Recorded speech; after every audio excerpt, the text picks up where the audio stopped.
Welcome, everyone, to the second session of the Amazon Tech 2021. We are extremely happy to be with you this afternoon and with an amazing speaker that they are really interesting. So I am inviting you all to be together during these 2 hours. That will be, I promise you, it will be amazing.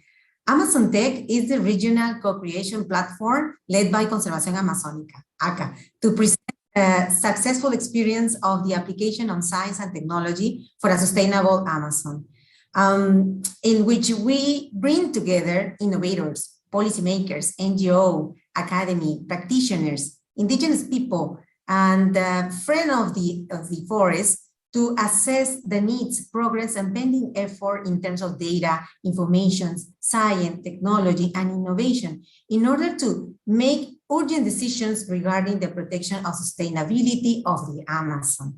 And Amazon Tech 2021 comprised 5 sessions. The first one was on Tuesday, and we bring together practitioners to show a different technology progress regarding technological devices and applications in order to avoid illegal forest crime in the Amazon. And the next week, we will bring together the users of the technology, policymakers on the 26th of October, and the indigenous people on the 28th. And of course, on the 27th, we are going to have a session regarding climate change and satellite monitoring. And today, this is the second session, and the title is Innovation Pathway for a Thriving Amazon, because we will be accompanied by renowned international researchers from the Amazon region and for all over. And we are going to show technology developments in favor of forest conservation. And I promise you will be amazing these 2 hours. Why Amazon Tech? Is because, as you know, 2020 could be also the worst year of the modern history in the world for everyone, each family, but of course for the Amazon. We reached an incredible and terrible level of deforestation in the Amazon, and we are getting to that tipping points where maybe we will the critical and key environmental services that the Amazon provide to the world, not only the hydrological system, but also to become a source of carbon instead of sink of carbon. So this will increase the climate crisis. And so that's why it's Amazon Tech 2021, because we need to accelerate our action and accelerate with innovation and technological innovation. And I wish to take this moment to thank our key partner that allow us to bring Amazon technology, Amazon Tech for all over. And this is Norad, the Norway Corporation, the USAID in Peru with the Prevent Project, and of course the US Embassy in Peru. Thank you all, because you allow us to bring all of these amazing people today and this time of the year for Amazon Tech. Also, I want you to know that this event is being broadcasting using Facebook Live, YouTube, and Zoom channels, and that any question that you wish to make about the presentations can be in the comments or question sections. In this session, it's going to be in English, but in case you want to hear in Spanish, you can turn on the simultaneous translation service. Right now, I would like to invite 2 amazing women to the floor. First of all, I would like to introduce Monica Camacho. Monica is coming to us live from Oslo. She is an advisor to the Norad Forest session. Monica has studied law at the Pontificia Universidad Católica de Perú and has a master's degree in environmental and energy law from the University of Oslo. She has worked with REDD+, biodiversity, climate change negotiation, as well as climate finance. Thank you very much, Monica, for being with us. Please join us. Muchas gracias, María Elena. Muchas gracias. Thank you very much, María Elena. Thank you very much, Conservación Amazónica, for the invitation. I am Monica. I work in the forest section of Norad, which is the Norwegian Cooperation for Development. I would like to tell you that last year, by NICFI, for the Climate Initiative for Forests, we did summoning for projects that have as an objective the reduction of emissions that come from deforestation in tropical forests. We received around 350 projects from all over the world, and only 39 projects were selected. One of these projects is the project presented by ACCA. The name of the project is Monitoring and Action in Real Time in the Amazonia, and will be implemented in Peru and Ecuador for 5 years. Norad has been working together with ACCA, and we're very happy with the results. For Norway, it is very important to collaborate with the civil society and with the NGOs. They are key stakeholders for the fight against climate change, deforestation, and the preservation of biodiversity. And a key element in this fight is technology. If we want to achieve the objectives of the climate agreement of Paris, it's important to accelerate technological innovation, and ACCA and its partners are joined in this work. Norway as well. For example, some months ago, Norway published and made available free satellite services for the fight against deforestation. The relationship, the work together between the governments of Norway and Peru comes from a long time ago. For example, in 2014, these governments, together with the government of Germany, signed the joint declaration of intentions that has several objectives to achieve the preservation of forests. This year, the United Kingdom joined this initiative, as well as the United States as observers, and the joint declaration of intentions has been extended towards the year 2025. The national government, the regional governments, local governments, the civil society, the private sector are key stakeholders for the fight against deforestation, to impede, stop illegal logging, to achieve the recognition of the territories of the indigenous communities, and to achieve the implementation of sustainable markets that will recognize the value, the added value of the products manufactured in a sustainable manner. By way of a summary, Norad and NICFI, we are very happy to support the efforts of ACCA and its partners, and we are sure that they will achieve all the objectives that they have proposed for the following years. Thank you very much for the invitation. Thank you, Monica, for your kind words. And because Norad, without Norad, we couldn't achieve all the improvement when in our strategy to meet governance with technology here in Peru, in the Amazon. So thank you very much, Monica and Norad. And of course, we are really thankful because you are with us during these next 5 years. And thank you for your talking about the importance and on impact of the NICFI initiative in the protection of tropical forests across the globe. Now, I would like to invite Teresa Velázquez, who is the Executive Coordinator of the National Program for the Conservation of Forests to Mitigate Climate Change in the Ministry of Environment. And el Programa Nacional de Conservación de Bosque in Spanish is the key player on our fight to deforestation in the Amazon in Peru. Mrs. Velázquez has over 28 years of experience in public management. She currently serves in the Vice Ministerial Office as advisor for strategic development of natural resources. She has worked on 5 continents and 3 conflict zones, and with 3 United States government agencies. Mrs. Velázquez is going to present in Spanish, so please, for those participants on Zoom, please turn on your simultaneous translation service if you wish to hear in English. And yes, so please, Teresa, the floor is yours. Buenas tardes. Reciban un cordial saludo del Ministerio del Ambiente. Good afternoon. Allow me to greet Ms. María Elena Gutierrez, Executive Director of ACCA, and especially to you, Maria Elena, as Executive Director of ACCA, as I was saying, and Monica Camacho, the Climate and Environment Department Advisor of Norad, as well as to all the participants of this successful event.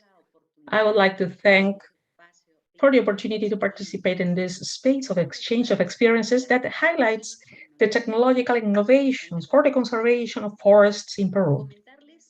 I would like to tell you that the International Center for Tropical Agriculture, ACCA, and the Association for the Conservation of the Amazon Basin and the Forest Program maintain a collaborative work in the development of methodologies for monitoring changes in forest cover related to alluvial mining in Madre de Dios. We consider this type of interinstitutional collaboration very important because they allow to articulate the efforts of the public and private sectors under a common objective. Today, I will share with you the experience of the Forest Program in the development of the GeoBosques platform and its use in the fight against deforestation in the Peruvian Amazon by public and private stakeholders. As a preamble to this experience, I would like to invite you to watch the following video about the GeoBosques platform. Please go ahead. GeoBosques es una herramienta clave para la lucha contra la deforestación y para la gestión sostenible de los bosques. Es un servicio abierto y gratuito que permite saber dónde y cuándo ocurre la pérdida de nuestros bosques. Sus alertas tempranas de deforestación son emitidas cada 15 días y permiten detectar pérdida de bosques causadas por la agricultura, minería, apertura de caminos, entre otros. Esta información es utilizada para mejorar la planificación y la toma de decisiones en beneficio de los bosques. Para recibir alertas es necesario suscribirse a este servicio de forma gratuita. GeoBosques también elabora informes anuales de deforestación de los bosques amazónicos, que ocupan más del 50% del territorio nacional. Para más información ingresa a geobosques.binam.gov.pe. Los bosques están en nuestras manos.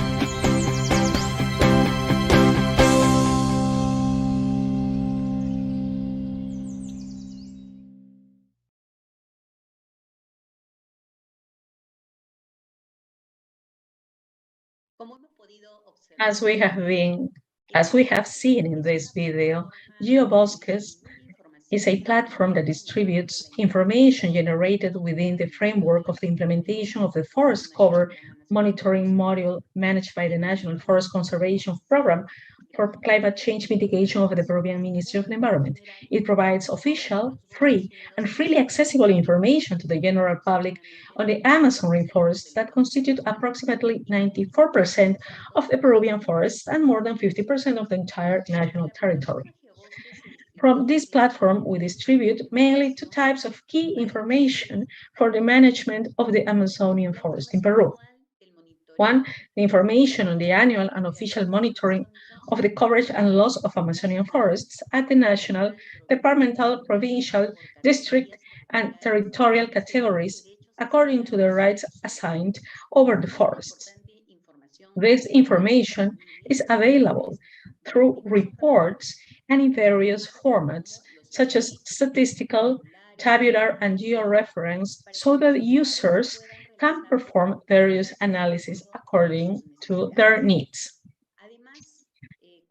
Also, we have, in these GeoBosques platforms, we have early warnings of deforestation that have become information about the loss of forest coverage in the Peruvian Amazon that is relevant for decision-making related to the prevention of environmental crimes.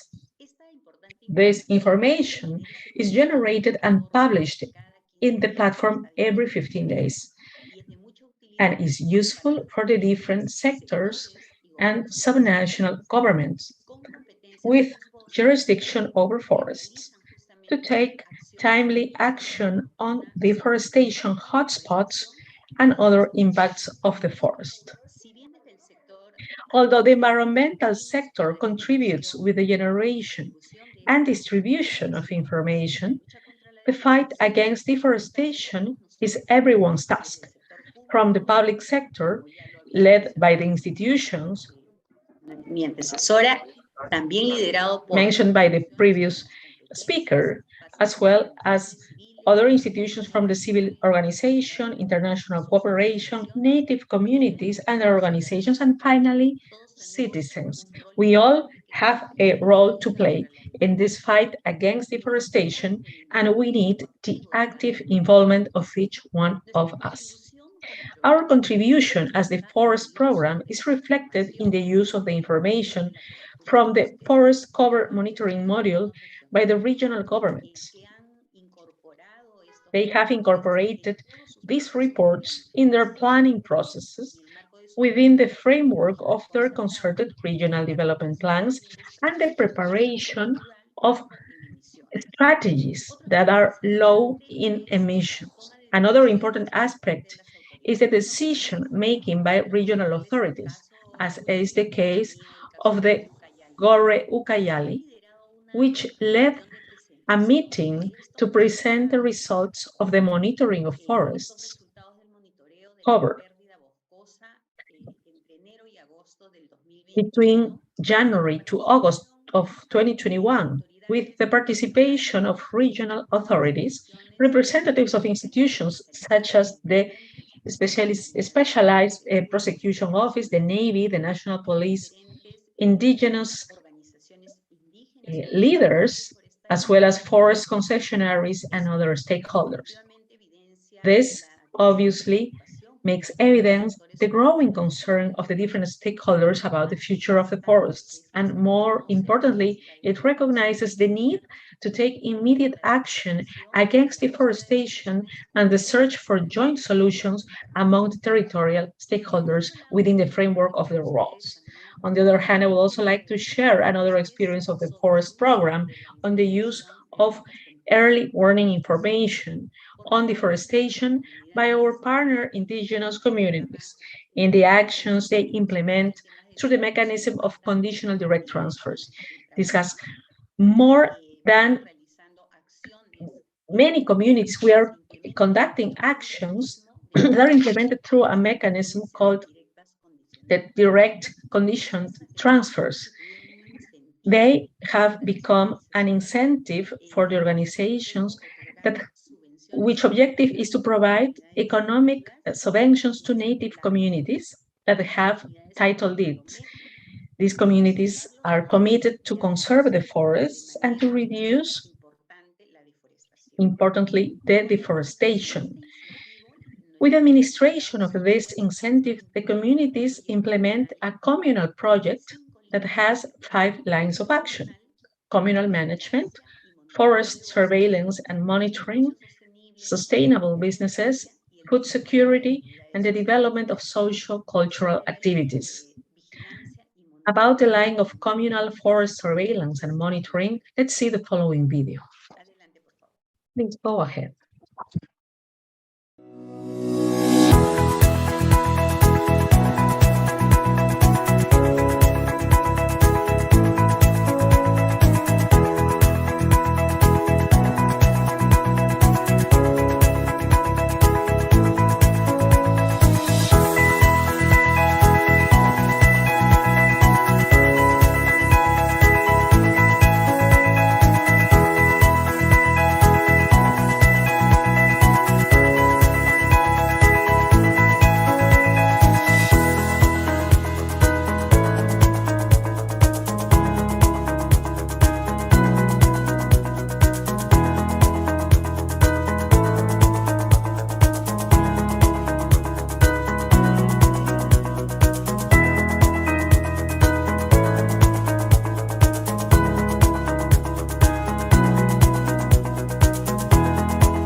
Súper interesante. La realización justamente... Very interesting. The implementation of these community surveillance and monitoring activities are based on the specific early warning reports generated for each of the partner communities, which are sent through our 8 zonal areas that are located throughout the Amazon of Peru, so that the community members can verify in the field and take the necessary correction actions regarding the situation that they have found. In addition to the patrols to verify the detected deforestation hotspots, the forestry program considers it fundamental to strengthen the capacities of the community surveillance committees in the use of equipment such as GPS, map reading, and the early warning reports on deforestation that will allow them to manage the early warning information by registering and also reporting the deforestation and illegal logging events within their territories to the competent authorities. Finally, I would like to tell you that the program's intervention strategy towards 2030 considers two important goals: the mapping and monitoring of dry forests and Andean forests. In relation to the dry forests, we already have in the GeoBosques platform that you can have access to, we already have the baseline for the year 2018, and next year we will start the monitoring of the dry forests. Towards the year 2023, we will be working together to consider the mapping of Andean forests and finalize and complete all the information that is required to be strengthened in our GeoBosques platform. Likewise, another aspect to deepen in the framework of technological innovation are the interoperability processes between the different information systems of the national and regional institutions. This means that the information generated from GeoBosques is available in the platforms of the different stakeholders with competences on forest resources. These actions are contemplated also in the program of environmental project, PIP, the Forestry Investment Program, which is managed by the Forestry Program and whose objective is to strengthen the monitoring systems of 11 regional governments and achieve interoperability with the platforms of SERFOR, the Service of Protected Areas, GeoBosques, among others. Finally, we believe that information is essential for the design of public policies and informed decision-making about the territory. So our commitment is to continue working on improving the services we provide on forest cover. Thank you very much. Muchas gracias. Estamos felices de que estés con nosotros. Thank you very much. We are very happy that you are with us in Amazon Tech, and we're very proud for the role of the program and the results you're obtaining. Thank you very much. I would like to invite the trio of Monica, Teresa, please to turn on your camera because the team asking me to have a photo of you guys. But also I would like to invite Amy. Amy will be our moderator during this day. So please turn on your camera. I will count till 3. 1, 2, 3. Thank you. Thank you very much for your kind words, Monica and Teresa. And now I would like to continue to the second session for the technical session. So this session, the name is Innovation Pathway for a Thriving Amazon.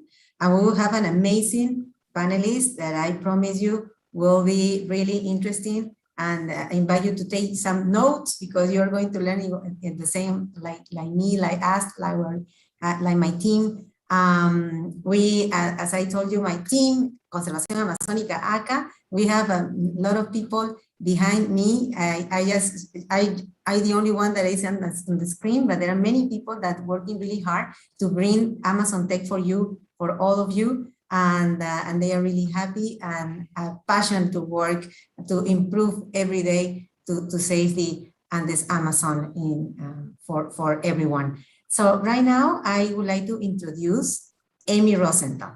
Amy, she will be the moderator. She is the Road Family Director of the Keller Science Action Center at the Field Museum, and an interdisciplinary team of scientists and translate museum science into results for conservation and quality of life.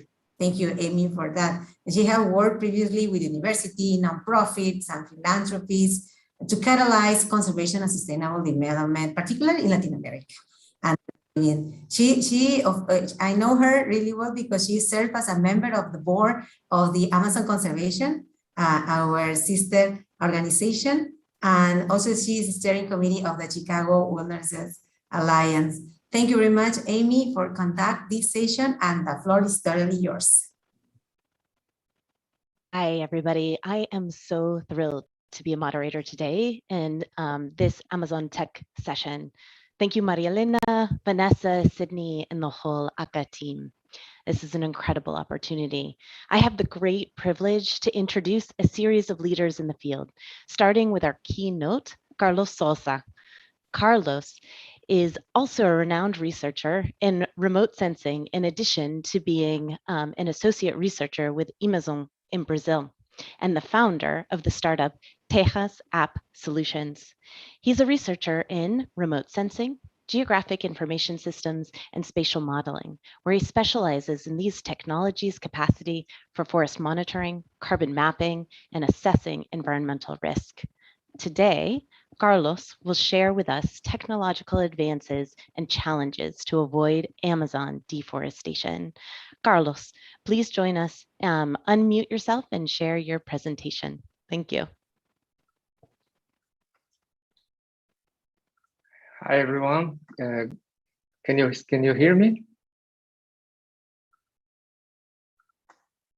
So thanks, Sammy, for the introduction. I'm really happy for being here. It's a great honor to be a keynote speaker. It's also a great responsibility. I have a presentation about technological advances and challenges to avoid deforestation in the Amazon. Can you see my slides? I just want to make sure that everyone has my slides on screen. Great. Yes. So as I said, it's a great privilege to be this keynote speaker. I'm going to set my timer to make sure that I do my presentation in 15 minutes. So Carlos, this is Amy. Can you switch so that we see presentation mode and you see your presentation? Okay, how do I do that? Perfect. Okay, it's working. So what I have in mind this afternoon is to share technological advances and applications of these technologies. And I'll summarize with the challenges to implement this technology effectively to reduce deforestation.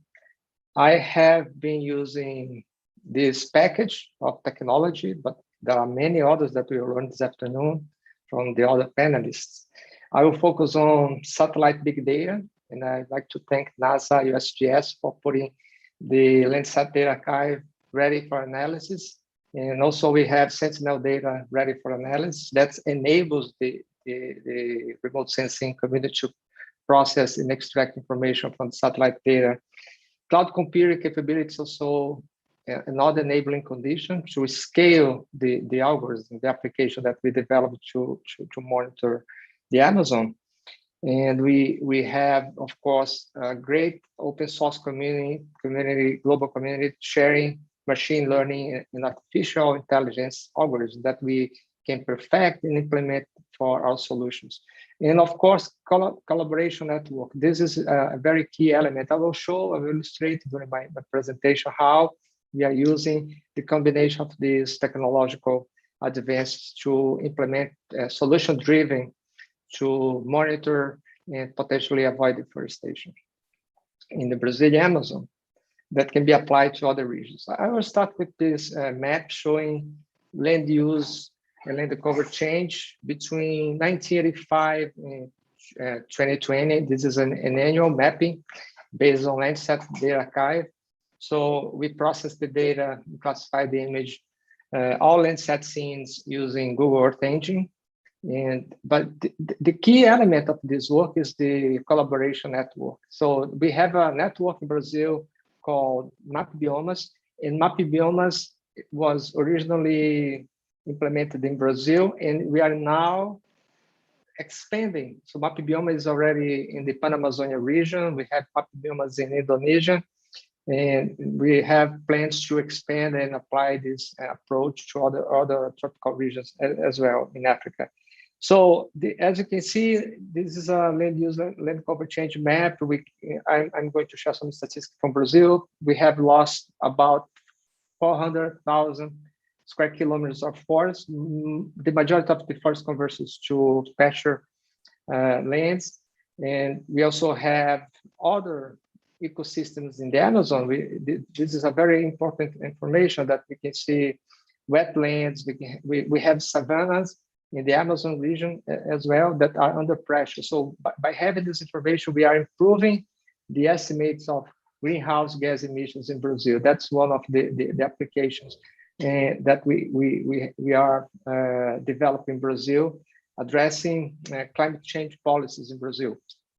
The majority of the uncertainty for our carbon emissions were from this land use, land cover sector, the land use activities.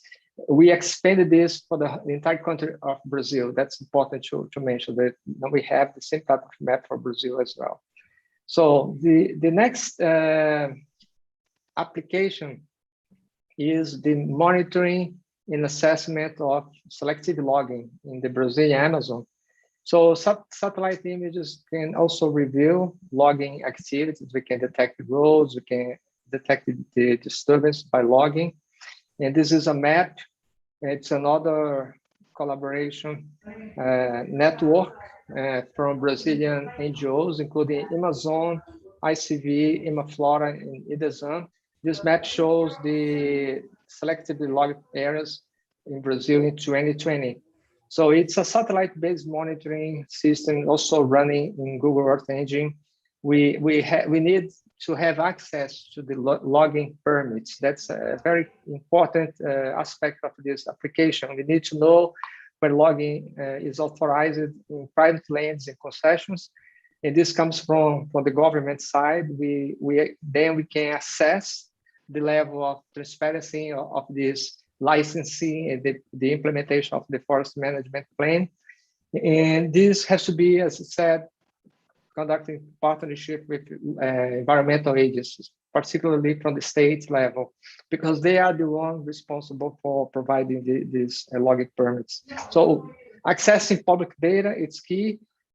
We also train the technicians from the government and transfer the technology so that they can replicate this technology and apply, because they are the authorities that have the legitimacy to apply the law. We report every year. We do an assessment report of this, how these environmental agencies are performing to control illegal logging. So that's an ongoing project in Brazil. It's also based on technology and collaboration network and remote sensing driven.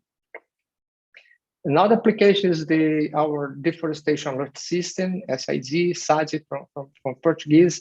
We have this system in place since 2008.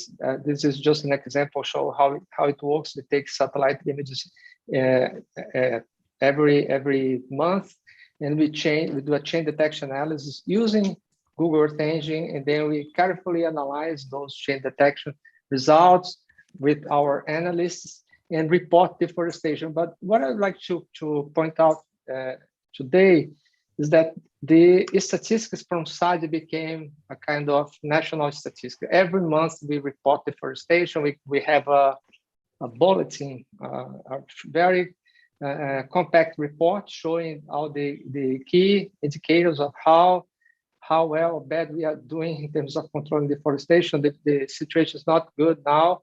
This is the month. This is the report for September. It just came up yesterday in the news, so the mainstream media uses this information regularly. And so this year, particularly, we have 5 months that we have a record break in terms of deforestation on a monthly basis in the past 10 years. From September to 2021 is an example. It's not a positive example, but it shows how deforestation is progressing in Brazil. But we have to go beyond reporting deforestation. We need to use this information to enforce the law. And then we have another application in partnership with public prosecutors. It's called Amazônia Protege, Protect the Amazon. We take all sources of deforestation alerts, including from the Brazilian government, our SAD system, and GLAD from University of Maryland. And we analyze carefully these alerts using PlanetScope imagery. With PlanetScope, we are able to see before and after deforestation and prepare a detailed report about that case.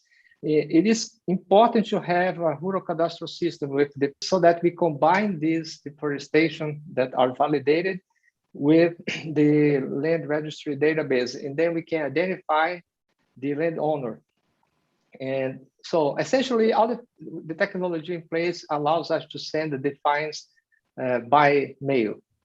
That's one of the big visions that we have. So we are studying how the traffic law control works using the radar system, so that you can receive a fine by mail. So why not sending a fine of illegal deforestation by mail as well? So we are understanding the law in Brazil and see the gaps in the law and try to propose change so that this can be possible. And the justice in Brazil is now becoming more open to use satellite-based information as a proof of illegal deforestation. So that you can access this platform, it's online.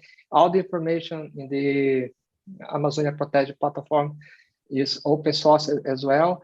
And you can see these areas are under embargo according to the public prosecutors. And most of the cases are already at the court level. We need to push this, at the court level, we need to push this agenda to accelerate the judgments because it's going slow. But as I said, there is a promising possibility for the judge to start understanding, learning about the remote sensing and make the calls for those illegal cases and make sure that we have enforcement in place. I still have 5 minutes. I'm almost there. This is my last application. I will slow down a little bit just to explain. When we take the satellite image and detect deforestation, I think it's a great tool. As I just shared some example of applications, but the forest is gone.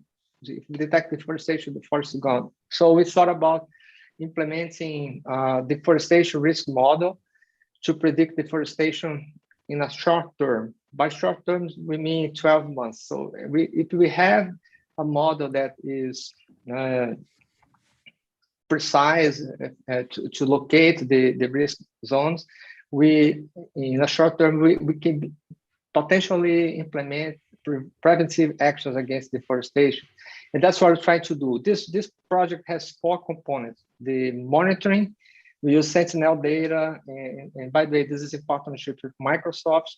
We use the planetary computers platform and process the data. We have access to the satellite data there, and using artificial intelligence to detect roads from space.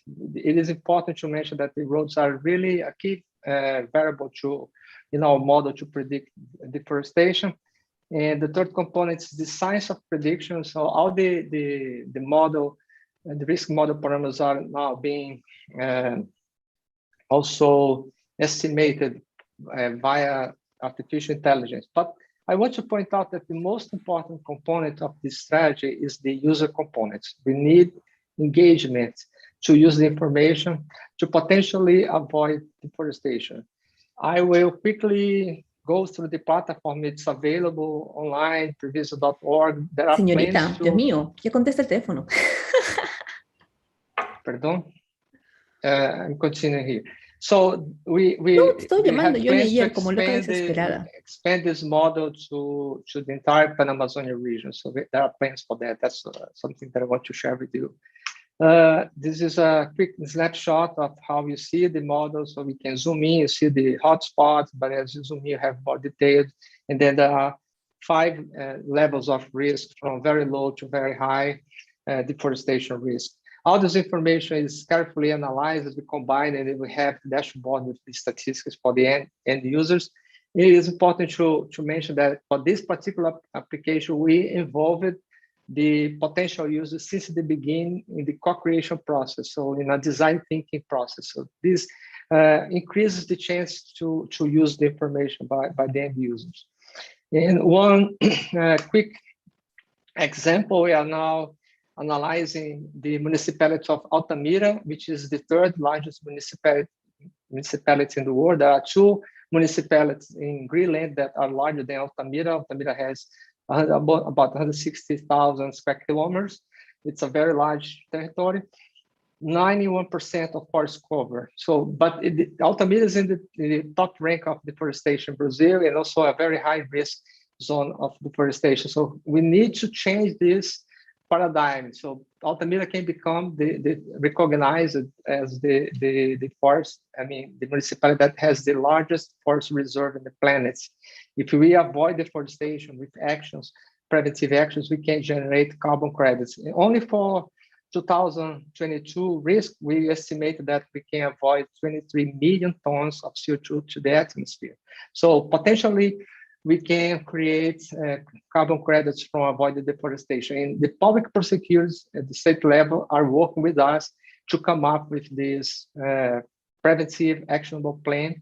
And then we hope that in the near future we'll be reporting positive results of avoided deforestation in Altamira. So the idea is to expand, to scale this to other municipalities, but we need a successful case first to make sure that this model works. Final slides. Those are the challenges. I will go quickly through these, and then we have probably time later on to discuss more in that. So effective use of the information. So the technology is there, but we need effective use of information by government and private sector to implement environmentally sound policy. So technology is not a problem, and the scientists know how to process large scale data sets and generate information, but we still are in the early stage of effective use of information. Increasing transparency to access public information. This is become an issue here in Brazil. It's a challenge. It can be an issue in other places. Use satellite data drive information to enforce the law. That's, I think, could be also a breakthrough in improvement in the control of deforestation. Implementation of actionable plan to avoid deforestation, that we can track and monitor the impact and create carbon credits. And of course, we need to unlock this payment for environmental services. Sorry, I was too fast in this last slide. Thanks, Amy, for this opportunity again. I'll be later on open for discussion. Thank you very much. Thank you so much, Carlos. That was a fascinating presentation. It's amazing to see these technology-driven efforts. So those of you who are listening and watching, please share your questions and comments for Carlos, either in the chat on Zoom or live streaming via YouTube or Facebook. Our next guest speaker has an equally fascinating story to tell. Eric Anderson is the Associate Chief Scientist and Disasters Theme Lead for Servir Global at NASA's Marshall Space Flight Center in the United States. Eric applies Earth observations and geospatial technology to understand and predict hazards, such as landslides and floods, including the pioneering areas of risk financing and forecast-based early action. He earned a Master's of Science in Earth System Science from the University of Alabama in Huntsville, and a Bachelor's of Science in Environment from McGill University. Today, Eric will present for us how space technology has progressed to address climate risks in the Amazon. Eric, will you please unmute and share with us more about your work? Thank you so much, Amy, for the introduction and the opportunity to speak. Thanks to ACCA and the Ministry of Environment in Peru for opening us up, and the inspiring examples of translating science and data into action from Carlos. So I will start sharing my screen to add a little bit of the perspective of space technology as we see from NASA. So NASA's Earth Science Division values open science and decision support. The Earth Science Division is driven by accelerating scientific discovery, lowering the barrier to entry to use satellite data. And we also recognize the importance of teamwork, diversity, and inclusivity in the pursuit of scientific excellence. NASA brings a fleet of Earth observing satellites, and with them free and open data. We also bring our goal of understanding the Earth as an interconnected system of systems, including the human systems. NASA prioritizes climate science, making data available to the public and working with practitioners and researchers on how to apply it. NASA aims to understand the past, the present, and future of climate change, but we cannot do this alone. This is why free and open data are paramount to our mission to understand the Earth for societal benefit. NASA has a long history of observations from space that help us understand the state of freshwater, land, atmosphere, oceans, and more. And for this, we promote free and open data, as well as the co-development of tools and services to get that data and information into the hands of those who need it most. Before I share a few examples of NASA satellite science and technology in the Amazon, let's hear directly from NASA Earth Science leaders about NASA's new Earth System Observatory. As NASA prepares to send humans to the moon and Mars, and peer even deeper into the universe, we turn with a renewed focus to our home planet of Earth. The next generation of Earth science begins with the new Earth System Observatory. The core of the observatory is an array of 5 new satellite missions that will study the atmosphere, the ground, and even what's happening underneath the surface. These spacecraft will look at the Earth, each one of them their own way, and will integrate all the data in a common approach. Taken together as a single observatory, we will have a complete 3-dimensional understanding of our Earth systems, how they work together, how one change can influence another. It will watch our planet change, driving solutions for better living, managing water and food resources, predicting natural hazards, coping with sea level rise in coastal communities, and heat islands in our cities. Every 10 years, the best scientists in the United States and worldwide come together and create a strategy, the decadal strategy. And it recommended that we build missions that together form an Earth System Observatory. We're going to be looking at processes at the microphysical scale, at the large kind of convective scale, at the smaller scale in the oceans, and we're going to be investigating those, pulling that out, encapsulating that, putting that into weather models and climate models, and those are going to allow us to predict and project the future with far more confidence. We can, from space, help farmers. We can help others that grow food around the Earth. If there is an earthquake, we can get our models better, and from there we can predict better also in the future. We can monitor fresh water both on the surface and underground to help water managers, both for communities as well as agriculture.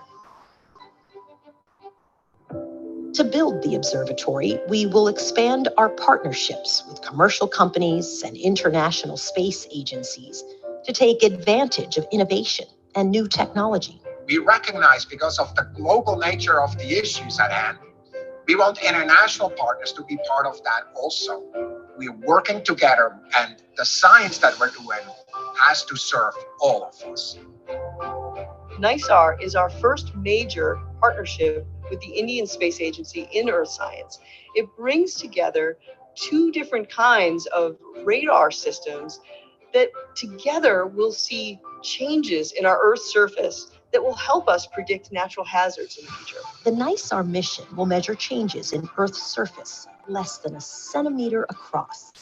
It will measure the movement of glaciers and ice sheets, the dynamics of earthquakes and volcanoes, and changes in farmland.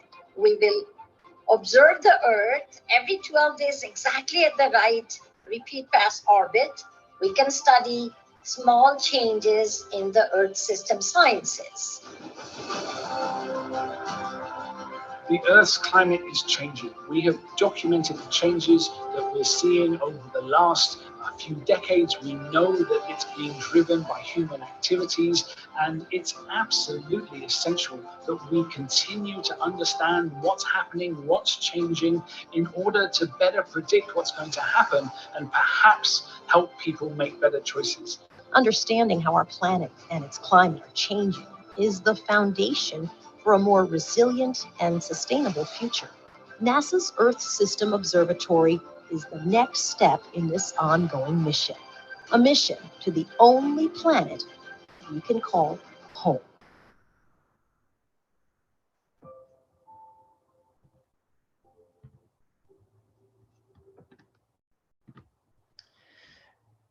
That's very inspiring for me as a remote sensing scientist. I should also recognize the amazing technical capacity of institutions and individuals in the Amazon region. Institutions and individuals who have a greater understanding of the regional challenges and opportunities than a NASA scientist would have alone, or NASA as an agency would have alone. And this is why partnerships are important, as Dr. Zabrukin and Dr. St. Germain mentioned.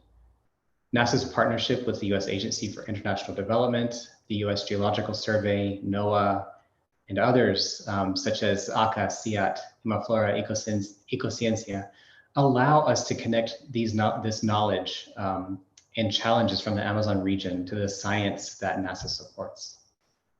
Monitoring is a key to environmental management, and information is key for civil society, as we learned about or were reminded at the opening of this session.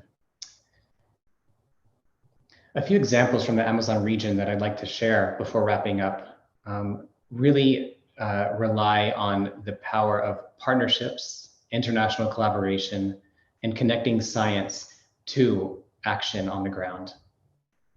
One example on the left is looking at detecting gold mining. NASA satellites that orbit the Earth don't just look at the Earth in the visible spectrum and the infrared spectrum. Earth orbiting satellites also send signals in the microwave portion of the electromagnetic spectrum. In short, this allows us to see conditions and change in all weather conditions, cloudy or not, and day or night. Surveyor Amazonia's gold to detection tool, RAMI, brings this technology to better monitor threats to forest and water quality. Another example is Terra on Track, which brings together satellite data on fire hotspots, data sets from NASA and other sources like PRODES and DETER from INPE. Terra on Track also organizes community reports. It will continue to bring new and advanced data from SAR satellites and high resolution commercial satellites like Planet, and how inspiring to have the support of the NICFI program in these services. Threats to forests are critical and pressing. Forests play pivotal roles in ecosystem services, climate change mitigation, and cultural significance. NASA's collaborations have seen some successes over the years in strengthening countries and regionals' capacities to monitor and measure greenhouse gas emissions in the land cover and agriculture sectors. Monitoring fires, vegetation structure, forest degradation, and deforestation all help countries develop and demonstrate abilities to measure, report, and verify greenhouse gas emission levels, and to participate in climate finance. On the disaster risk reduction side, baselines and return periods are equally important. Another success that we've seen and are continuing to develop is in strengthening national and transboundary stream flow monitoring and flood forecasting. Disaster risk reduction and climate adaptation share mutual goals. We should recognize that nature-based solutions can serve dual purposes of mitigating floods while sequestering carbon. We're thrilled for Landsat 9's launch and to hear from Tim Stryker from the U.S. Geological Survey. With upcoming satellite missions such as NISAR that you saw in the video, or SWAT, the Surface Water and Ocean Topography mission, just to name a few, we expect to be able to monitor and manage climate risks with even better accuracy, precision, and global collaboration. Thank you. Wow, Eric, that was so interesting. And thank you for your presentation and that really interesting video. We'll make sure that for our Spanish-speaking listeners that the link is in the chat and available for those who want to hear it. You know, I also want to take this opportunity to thank Servir Amazonia, a program of NASA and USAID. It is really inspiring to see what's possible with the arsenal of technology now at our disposal. You know, next up, we're going to hear more about what technology can do with communities. Barbara Zimmerman, the Kayapo Program Director and Tropical Ecologist at International Conservation Fund of Canada, or ICFC. It will be speaking to us. Barbara is trained as a tropical ecologist, doing field research in the Brazilian Amazon for her master's at University of Guelph and her PhD at Florida State University, studying an amphibian and reptile community in terra firma forest. Since 1989, she has been working with the Kayapo indigenous community in Brazil to develop conservation-based economic alternatives to logging and to strengthen community capacity for territorial management. The Kayapo are guardians of 100,000 kilometers squared in the Xingu River Basin in Brazil. Today, Barbara will present Bringing Technology to Indigenous People and the Kayapo Case, What Works and Remaining Challenges. Barbara, will you please unmute and tell us more about this crucial work? Hi.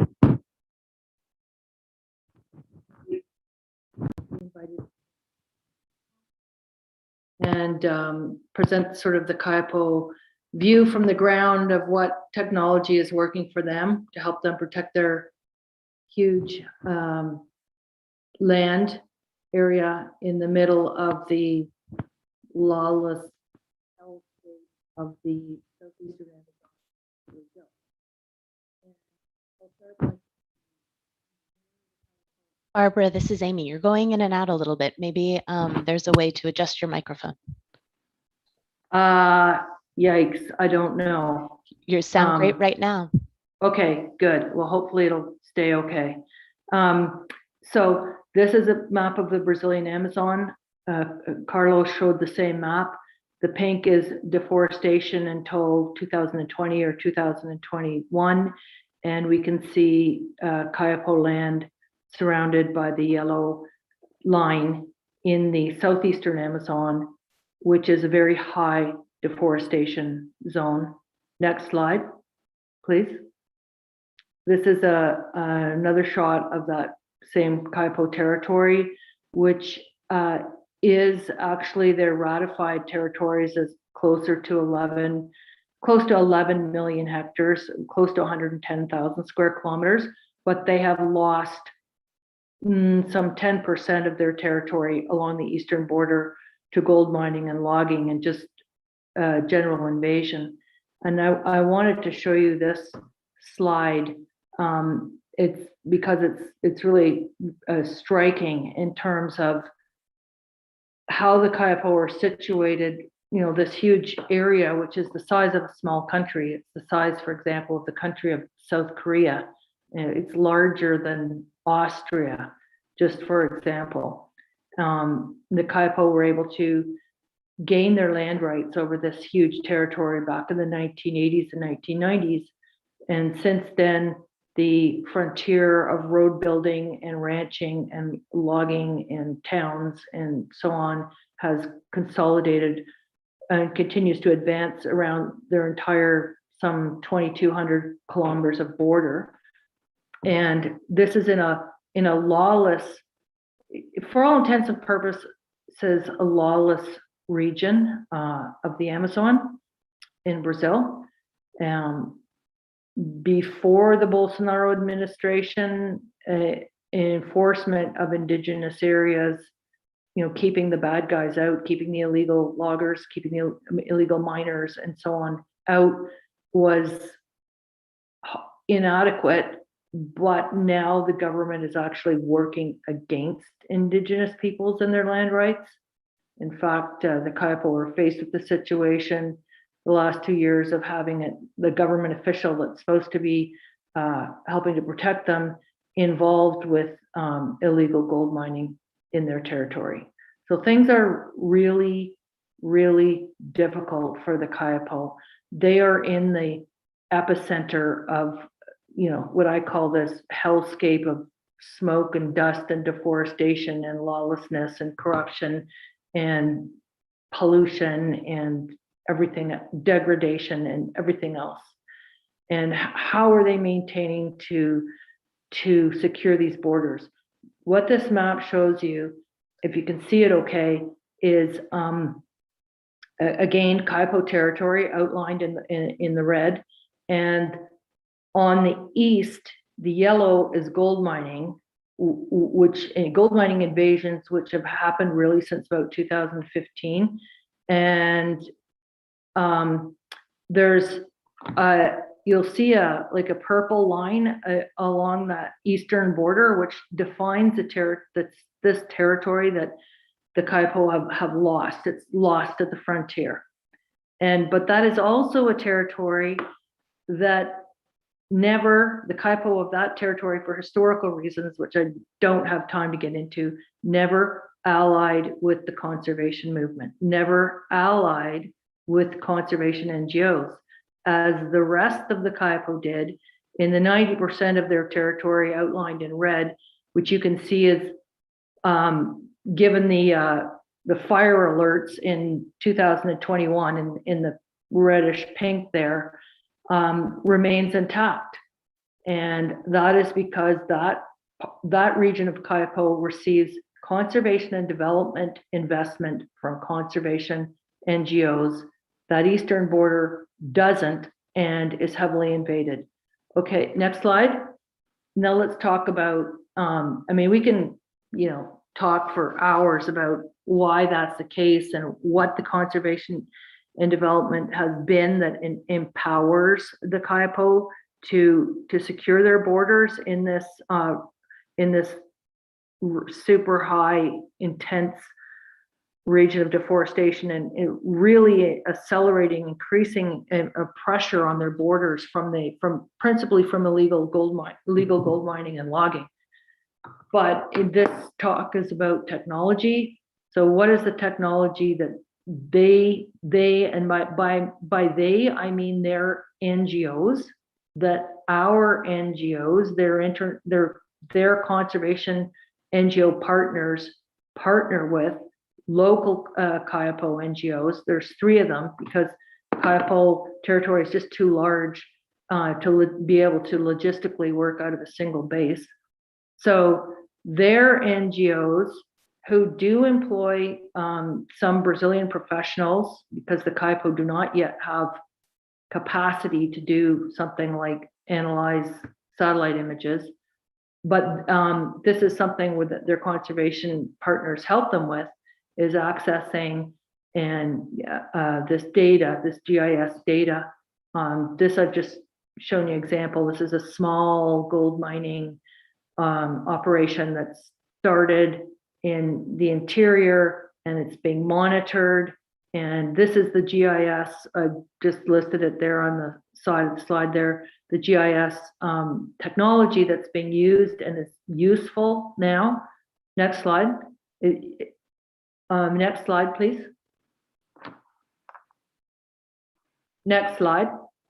Yeah, thanks. That it's useful for the Kaipo NGOs to monitor their territory. So they need the GIS, the satellite information, less for knowing where illegal activity is happening, because that information gets out pretty quickly, but it's super helpful for monitoring what's going on and whether it's been able to be the legal activity has been able to be removed or shut down or at least slowed down. This slide shows you on their western border just an example of a new gold mine that's just beginning just within their border, and also interestingly a community that has become involved in this. And what the Kaipo are going to have to be really careful of is that it doesn't jump that river. And next slide. Again, there's just this is an interesting example of one up in the north, which is still, it's the remotest part of Kaipo right now. And this is the one that the government Indian agency guy is involved in. And using part of what the satellite imagery has been really useful for the Kaipo is forming official denunciations that are submitted to the Attorney General's office and helping them gain some enforcement operations, because something like this can only be shut down with helicopter supported operations by the Brazilian Ministry of Environment or the federal police that have the authority to do this. They go in, and what they do is blow up heavy machinery, and which is, hurts the gold mining operation financially, because these heavy duty excavators are really expensive. And a technology that the Kayapo could really use, that maybe somebody can invent, and that not just the Kayapo, but the Brazilian authorities, is how to find these heavy excavators, retroescavadeiras, they're called in Portuguese, or PCs, probably similar in Spanish, that have been used recently in gold mining, and they're responsible for a spread of it, like an order of magnitude faster than even 10 years ago. But what would be really great is if these things could be detected under the trees, because as soon as any word gets out that there's going to be an operation by the authorities, an enforcement operation, the guys run and hide these things under the trees, and they're really hard to find. Next slide. Communications is a technology that's improving and has been really important over these huge distances in Kayapo, and again with 2,200 kilometers of border to defend, a lot of it hard to access, so the communications technologies that are improving, internet just in the last 2 years has started to come into some of the major communities, and also the border guard posts, like the one that is pictured there. That's been hugely helpful for logistics, and these Garmin InReach satellite texting devices have also been super helpful. Next slide. So that's just sort of very, very briefly the major technology that's being used to keep as much as possible the bad guys out. But the other aspects of technology that the Kayapo NGOs are using successfully have to do with other parts of the program to help empower them to keep withstanding these forces along their border. So sustainable enterprise development based on non-timber forest products is super important everywhere, including the Kayapo. And the Kayapo have been involved in this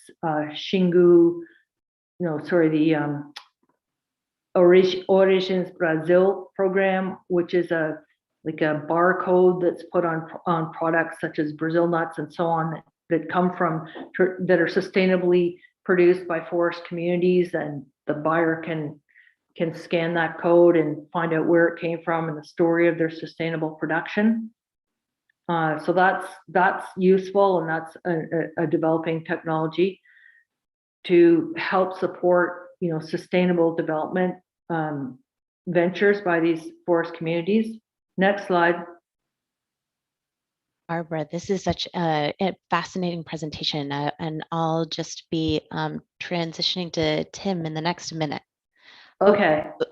Let's put it back on Barbara, and as she finishes, I'll come back on. Okay. Last slide is the huge importance of technology to help engage the youth and give them a different worldview than that they're getting in the frontier from the gold miners and loggers who are trying very hard to lead them down the wrong path. So with that, I'll finish. Thanks. Thank you for that, Barbara. And as Barbara said at the beginning, this is actually a really important area of long-time research, study, conservation effort, and collaboration. And there's a lot that can be learned from it. So I encourage folks who are listening in to follow up with Barbara and to ask their questions. I also want to thank ICFC for its vision and support of this work, which has been such a foundational example for so many. You've given us a lot to think about. So for those tuning in, as I said, you can put your questions in the chat or comment via live stream. Timothy Stryker is our next speaker. He is the chief of the Outreach and Collaboration Branch at the USGS National Land Imaging Program. Tim was formerly the director of the U.S. Group on Earth Observations Program of the White House Office of Science and Technology Policy. He has over 30 years of experience in program management, strategic planning, policy development, communications and outreach, and international affairs. Now, Tim will tell us about Landsat 9, the latest satellite launch to picture Earth, deforestation, and climate change. Tim, please unmute and tell us about this important work. Thank you very much, Amy. And I'm going to go ahead and share my screen now. So please let me know if it all works okay.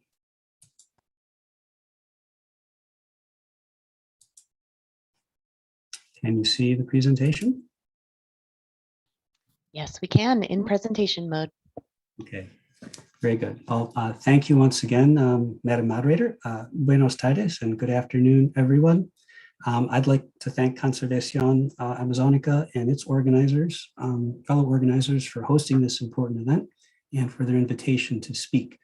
I'm already learning much from these distinguished speakers who are using technology so well in the Amazon, and probably for many of you, Landsat is not a new topic. But what is a new topic is the Landsat 9 satellite, which I'm here to tell you about. And it's the newest satellite developed by NASA and launched by NASA and checked out by NASA right now and soon to be operated by USGS. The value of Landsat 9 and the Landsat series to Amazonia. So because to accurately understand the landscape change that's occurring across the region, we do need objective, consistent information on land use and land cover change itself. And through the wise use of this objective science-based information, together we hope to ensure Amazonia's and the Earth's continued health and well-being. So accurate and consistent information is what the Landsat satellites have supplied for nearly 50 years through this partnership between NASA, USGS, and other government and international agencies, including many international ground station partners, some in South America.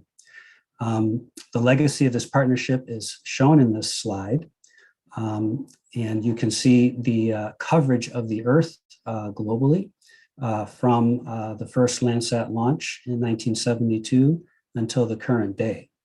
And so Landsat 9 will build upon this legacy, and it already has created the world's largest archive of land imagery. And this vast Landsat data archive is open to everyone, which we think is a very important point, because many without the capacity to pay, but which have the capacity to use the data, are really in need of data sources such as Landsat and many other satellites operated by NASA, by our European partners, and many others, available free of charge for use and with no restrictions on redistribution. And so with advances in computer processing and machine learning protocols and artificial intelligence applications, scientists are now using very high volumes of Landsat data and other satellite data to analyze long-term landscape changes over broad regions, and such as the Amazon, and even globally. Everything from urban growth to coastal erosion to deforestation. And these resulting analyses can contribute to decisions the world over to support a more sustainable environmental future. So you may wonder if Landsat is unique. After all, there are lots of Earth-observing satellites operated by the United States and by many countries, and now by many private companies.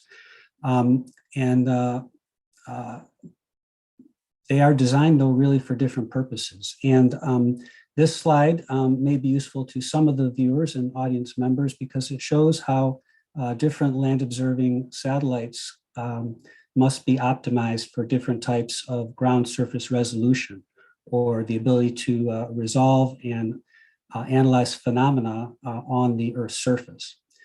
These three images of the US US East Coast, moving from left to right, and eventually zooming in on Washington, DC, show what we call the footprint, or I guess you could say the view of different types of land imaging satellites. And so many satellites take images of very broad areas at coarser resolutions to monitor and help forecast weather patterns, such as the one on the far left.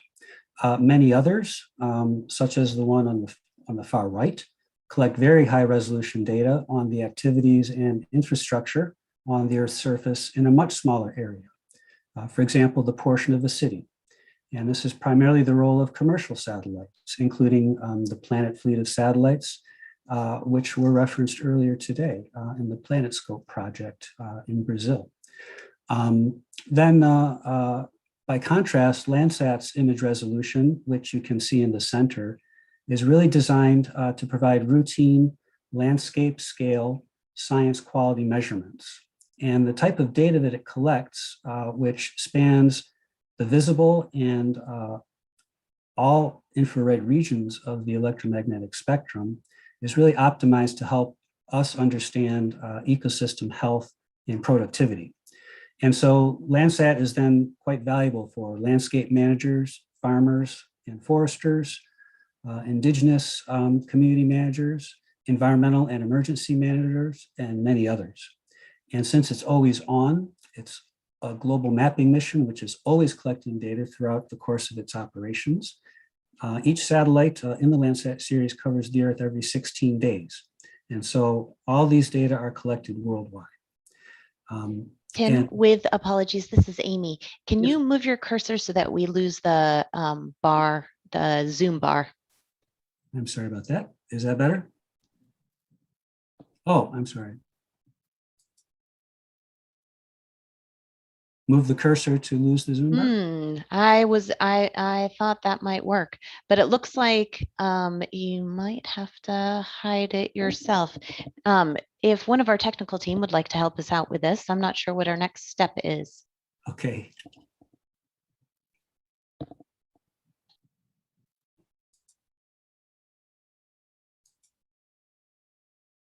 Well, I apologize, you can't view the very top, but if you could, you'd see how this describes one of our satellites, Landsat 8. And Landsat 8, show the orbit for you one more time for those of you who may have missed it. We can go back.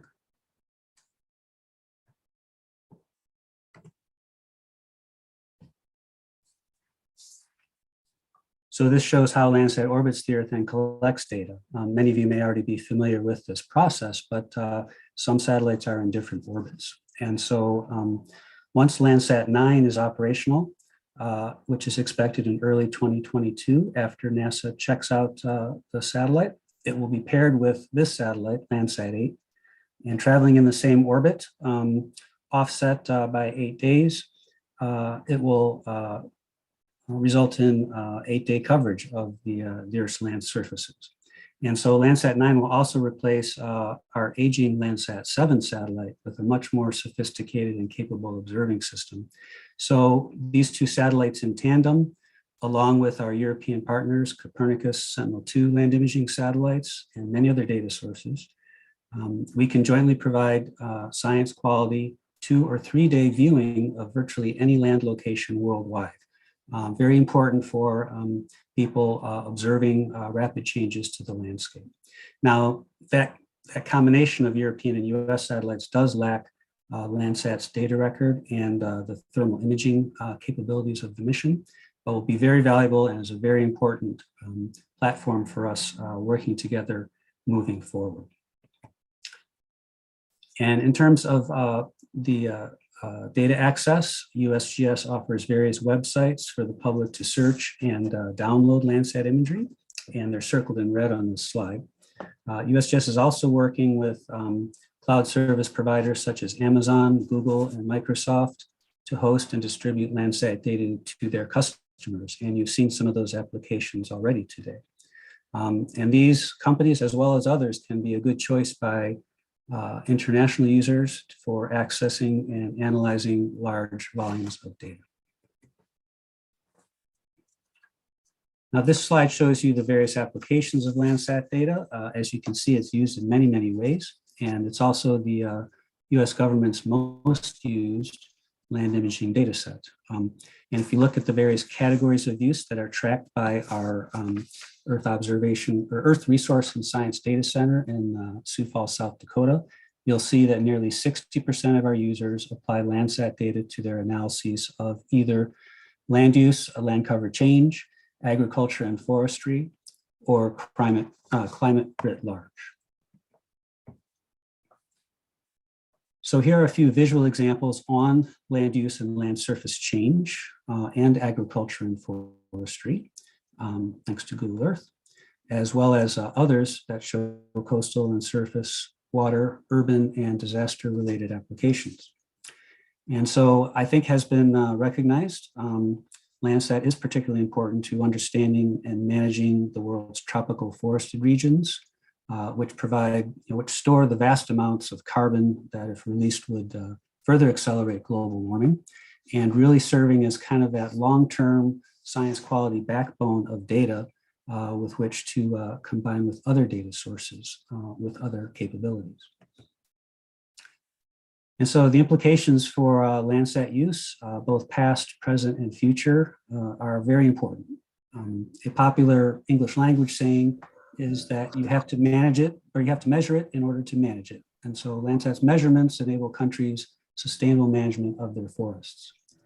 Landsat is a foundational tool for building national forest monitoring systems all around the world, and is providing early warning of deforestation and other types of forest disturbance, such as degradation.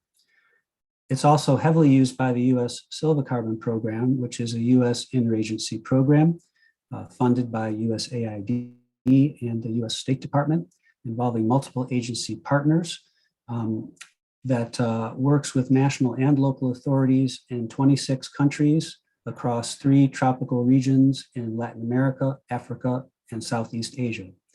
And as Eric had explained earlier, we all learn better by working together in terms of using these data for all of our forest monitoring and protection programs. And so Landsat provides our partner countries with the data to build systems for reporting carbon emissions to the UN. RED Plus has already been mentioned, in terms of meeting their commitments under the Paris Climate Accord. And because of the long-term historical, free, and consistent nature of Landsat over time, countries can calculate the long-term baseline for their forests and better implement policies to reduce or even reverse deforestation. And so in addition, countries can use Landsat to predict future deforestation, and they can develop early warning systems that produce regular updates on where forest change has recently occurred. These systems use artificial intelligence methods that can learn, so to speak, deforestation and disturbance patterns in larger areas over longer time periods, and help authorities in the tipping and queuing in combination with high-resolution data sources for where to look next to apply resources and protective measures.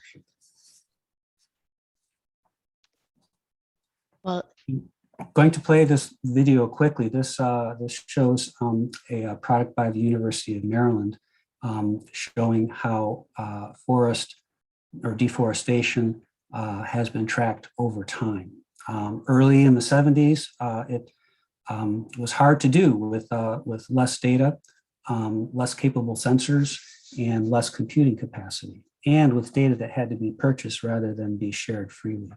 But with improvements over recent decades in satellite sensors, long-term coverage, free and open data policies, and other technology advancements, we can use Landsat to create these sophisticated maps of land surface change regionally or globally. And they help tell the story of the Amazon basin. And we see how forest has become cropland and correlations between deforestation and population growth. Tim, this has been awesome.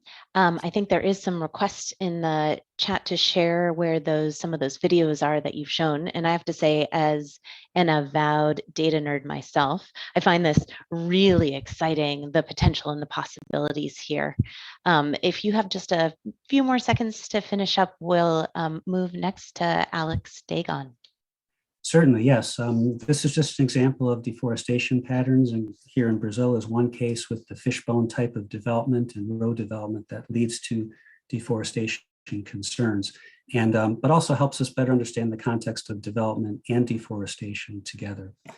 And so, in closing, we're very pleased with the current health of Landsat 8 and the great initial returns on Landsat 9, and we're looking forward to continuing the data source and collaboration with our partners nationally and internationally on monitoring and protecting the world's forests. Thank you. Thank you so much, Tim. Landsat 9 clearly opens up new possibilities for Amazon conservation. Also talking about those opportunities is our next speaker, Alex Dagon, who is the CEO of Conservation X Lab. That's an innovation and technology startup in the United States focused on conservation. Alex is also a professor of practice of sustainability and the Global Futures Fellow at Arizona State University. He previously served as the chief scientist at the U.S. Agency for International Development, USAID, where he created the agency's DARPA for Development. Alex was the founding country director of the Wildlife Conservation Society's Afghanistan program and helped create Afghanistan's first national park. Alex holds a PhD in evolutionary biology from the University of Chicago, where he focused on extinction science. And just before this session, he and I figured out that we have connections through the Field Museum. So Alex was about to tell us now about encouraging technological innovation to save the Amazon. Alex, please unmute yourself and share your presentation. Awesome. Thank you so much for having me. I'm going to share my presentation right now. Just give me a second. And it's really a spectacular honor to be here today for a couple of reasons. One, I was a student at the Field Museum of Natural History. Landsat made up a huge part of the research I was doing, and I was grateful to NASA and USGS and the Global Land Cover Change Facility for those things. And as chief scientist at USAID, I got to create the Geo Center and oversee things like Severe. So it's a fun panel to be on. It is clear we have countless threats that we face, from deforestation to the drying of the Amazon and the risk of fires, both intentional and climatic, to wildlife trade, to things like chytrid, which are driving emerging pathogens. We don't think about it, but it's actually our demand for food and feed that is resulting in some of these processes. 9.7 billion people by 2050 means 70% more food. What does that translate into? That is the equivalent of the United States being cleared, which is equal to the Amazon basin and the Congo basin that we face. We have a demand for creating a new carbon-free economy and a demand for electronics. But these things, these minerals come from places, cobalt from the Congo basin, gold from the Peruvian Amazon. And even though some of these things might be informal and sometimes illegal, they are going into the biggest companies in the United States and around the world. The question I was asked is really around, how do we match the speed and the scale of the conservation solutions to the speed and the scale of the problems? Our problems tend to be exponential, our solutions are linear. This is why we set up Conservation X Labs. It is an institute for creative technology. Through prizes and challenges and through engineering that we do it. We tend to borrow and focus on revolutionary rather than evolutionary ideas. And some examples of this are, how do we address things like enforcement? So in Afghanistan, this is not obviously the Congo basin, or this is not the Amazon basin. I spent a lot of time trying to actually protect things like snow leopards, and we used a tool called camera traps to be able to do so. But any conservationist that knows, putting a camera trap into the field, setting up the memory card, and hoping you have the right pictures when you come back 20 days later or 14 days later, you're not sure what you can find. And how do we actually take these existing devices, the 1 million+ camera traps around the world, and make them smarter? Which is part of our goal. We did this through a device we call the Sentinel, which is one thing that all the camera traps have in common is the memory card. And by using that memory card, we can harness things like machine learning and machine vision to actually then be able to look for a specific species or look for the things we're looking for. We also believe that the best tech that you can actually use is tech that you never have to think about in terms of what you're doing.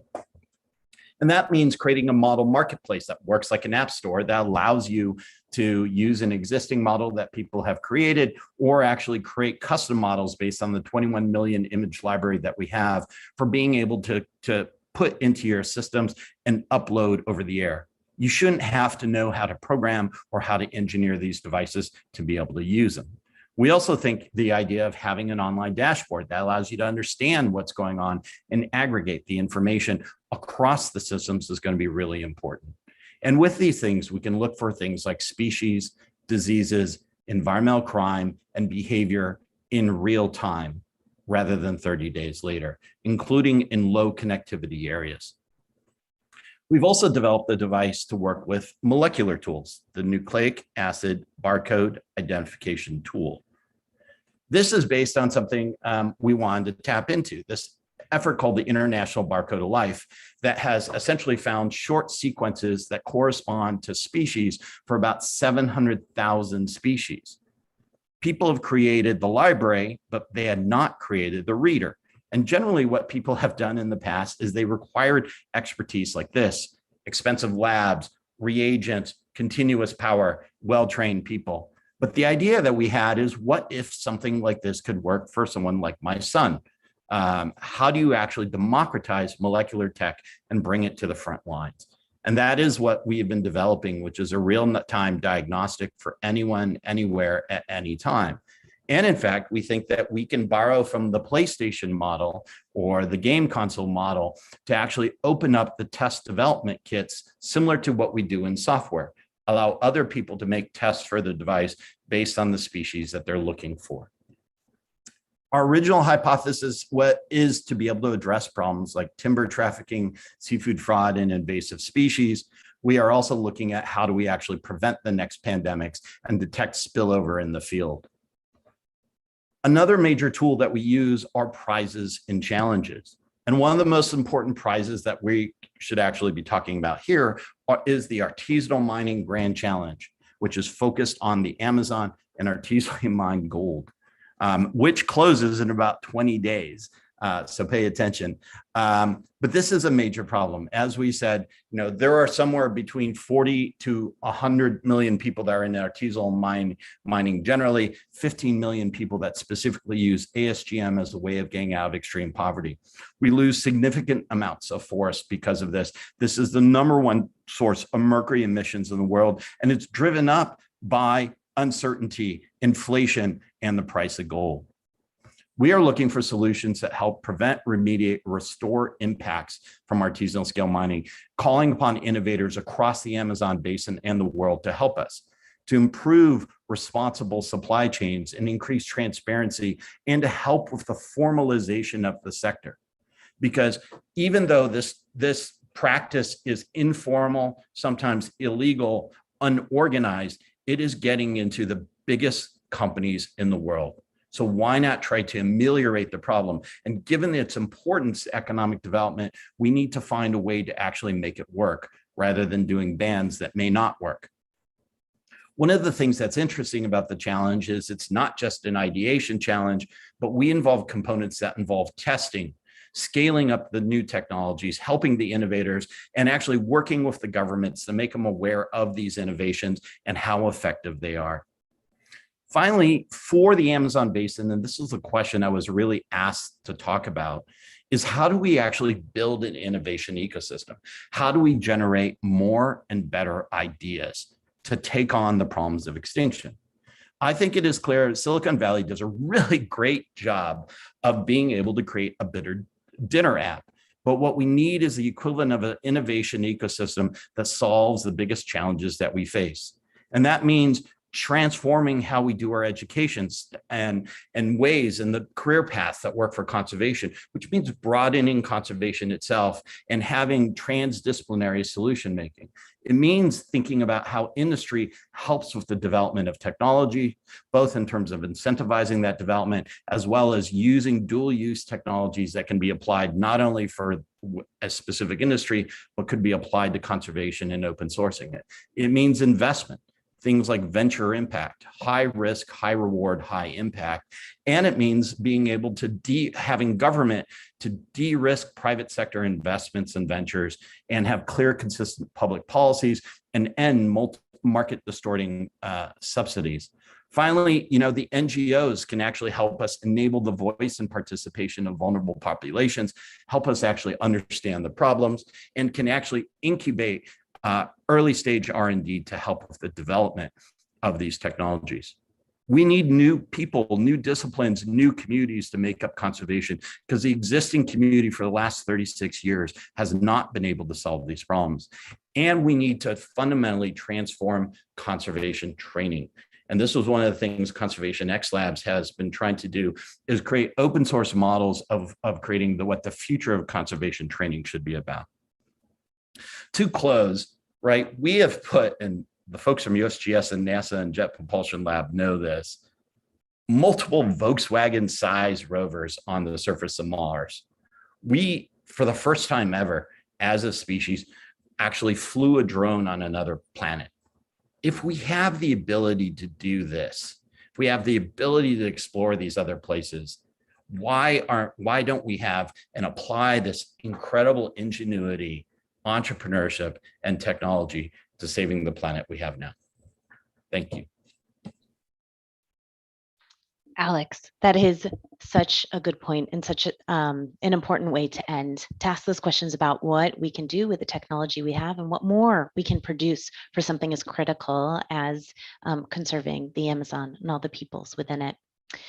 Our next speaker, Andrew Whitworth, the Executive Director of OSA Conservation in Costa Rica and an Associate Researcher with the University of Glasgow in Scotland, will talk about how he's putting research to conservation efforts, and particularly the measurement of conservation impact.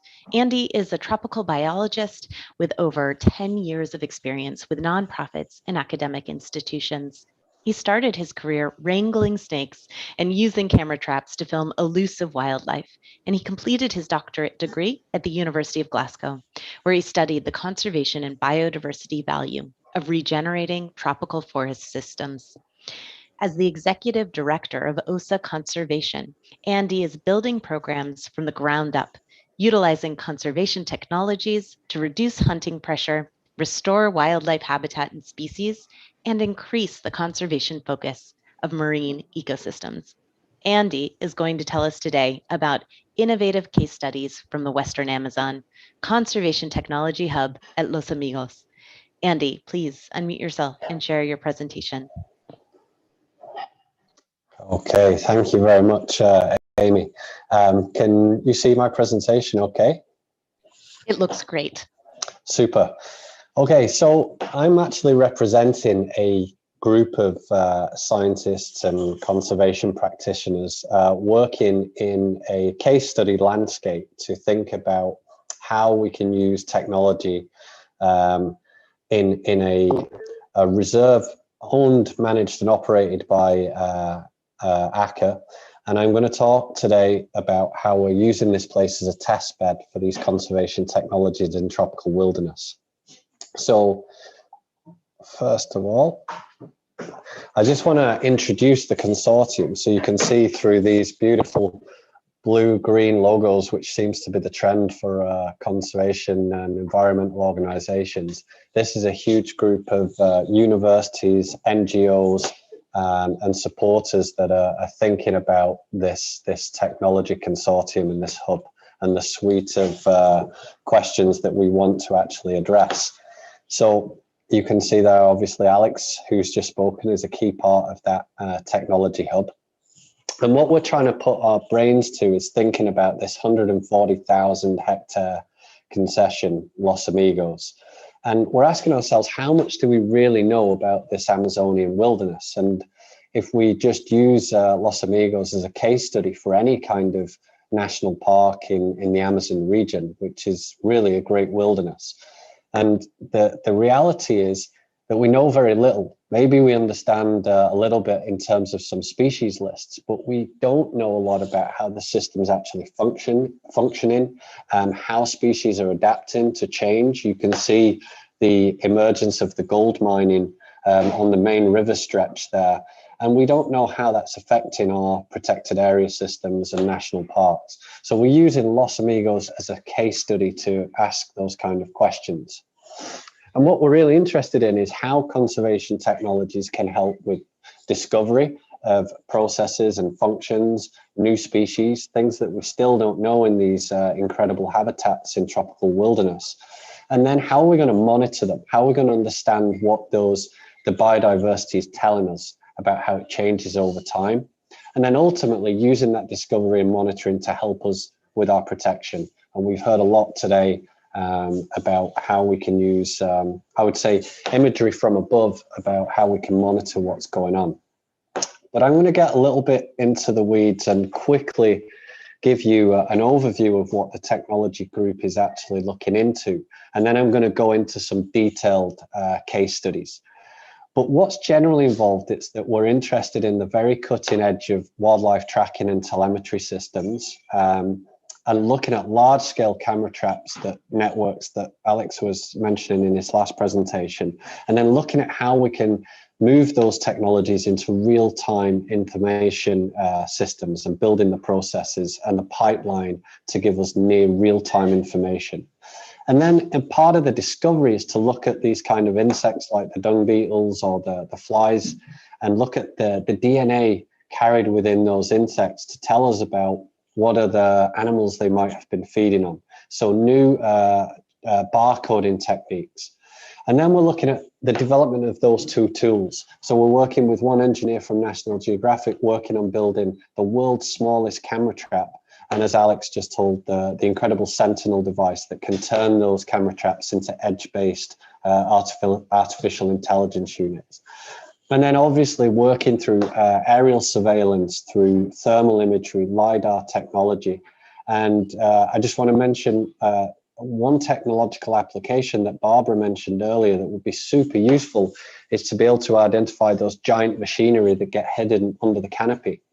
So we're thinking that our thermal drones that pick up heat signatures might be a great technology.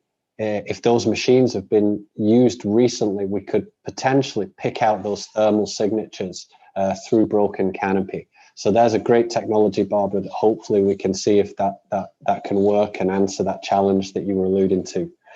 And then we're building on the existing infrastructure about how we can use those towers at Los Amigos. We've got these big 60-meter, 180-foot towers that were put in decades ago, how we can build what I'm going to tell you about the Internet of Animals. And then we've been working with a partner called Rainforest Connection, full real-time, long-term acoustic monitoring. So these real-time devices that record sounds in the rainforest canopy and submit that data almost in real time. So let me walk you through a couple of examples that the group's working on, but this is just a taste of what we're doing down at Los Amigos. So when we think about next generation animal tracking, what we're really talking about is that change away from having to wander around with a receiver where you maybe will get a couple of hundred records of an animal in maybe a year of following them around. And now you can get almost 30,000 records from a single animal just within a couple of months. So you get very high precision data on the movements of species. And now we can start to use those animals as sentinels in the environment to gather information about what's actually going on in the ecosystem. So this is a great example of what we were doing earlier this year. We put on the first ever cell-enabled tag on king vultures down in Los Amigos. So that's what you're seeing on the backpack of this king vulture is a little solar panel that works through cell networks. And we're picking up data every 10 minutes. We can record location data on these vultures. Now, the reason why we might want to track animals in environments like the Amazon region is to understand more about their habitat requirements and the kind of system that they need to survive, and actually look at what the animals can tell us about the health of the ecosystem itself. So if we look at this species, the yellow-headed vulture, which again was the first time anybody had ever fitted transmitters on these birds, we can also take samples of blood and feathers, and look at what we're seeing in terms of contaminants like the mercury or lead that's appearing in the bioaccumulation of these animals. And if you look, when we check those health measurements against the movement data, you can see that this yellow-headed vulture is not moving randomly within the system. And there's certainly a use of gold mine areas. And now we can kind of tie animal health directly to what's changing in the landscape. Now, I mentioned earlier the Internet of Animals, but really what we're most accustomed to is the Internet of Things around us, and how we monitor and track everything that's going around in our own environment. But I think what we're starting to talk about, and this is led by Roland Kays at the Museum of Natural Sciences in North Carolina, is actually within the Internet of Things, trying to develop the concept of the Internet of Animals. So if you imagine, we need to see Los Amigos just like we do a city, a kind of city or forest scale. And what we want to do, just the way that our cell phones attract and people attract around cities, is using the animals in the same way as this information network at a city or forest scale. And that's below canopy, right? And then we can think about our regional scales as phone networks, and obviously the global and satellite imagery that we've heard a lot about in the previous sessions today. So this is what we're doing at Los Amigos. We're building the system and the infrastructure so that we can create the Internet of Animals, and using those cell towers to bounce around this signal, a radio signal, through the trees, and create huge region-wide coverage where we can use very low-cost, cheap transmitters to track wildlife and learn more about the ecosystem. So instead of spending $2,000 or $3,000 on a transmitter, we can spend a few dollars and learn much more detail about the system and how species are moving within that. Now, what that allows us to do, once we start to gather all of this information from different species, whether it's through Icarus or satellites or cell networks or through our own network, is all of that data can plug into a database called MoveBank. And this is part of the challenge that Alex was discussing earlier, is how do we deal with these vast amounts of data that normally take years and years to get any kind of sense and results from. So MoveBank allows us to take all of this data and output that in almost real time into citizen science platforms like Animal Tracker to engage the public, or into this app called Move Apps, where we can generate almost near real-time results on what's happening in a system.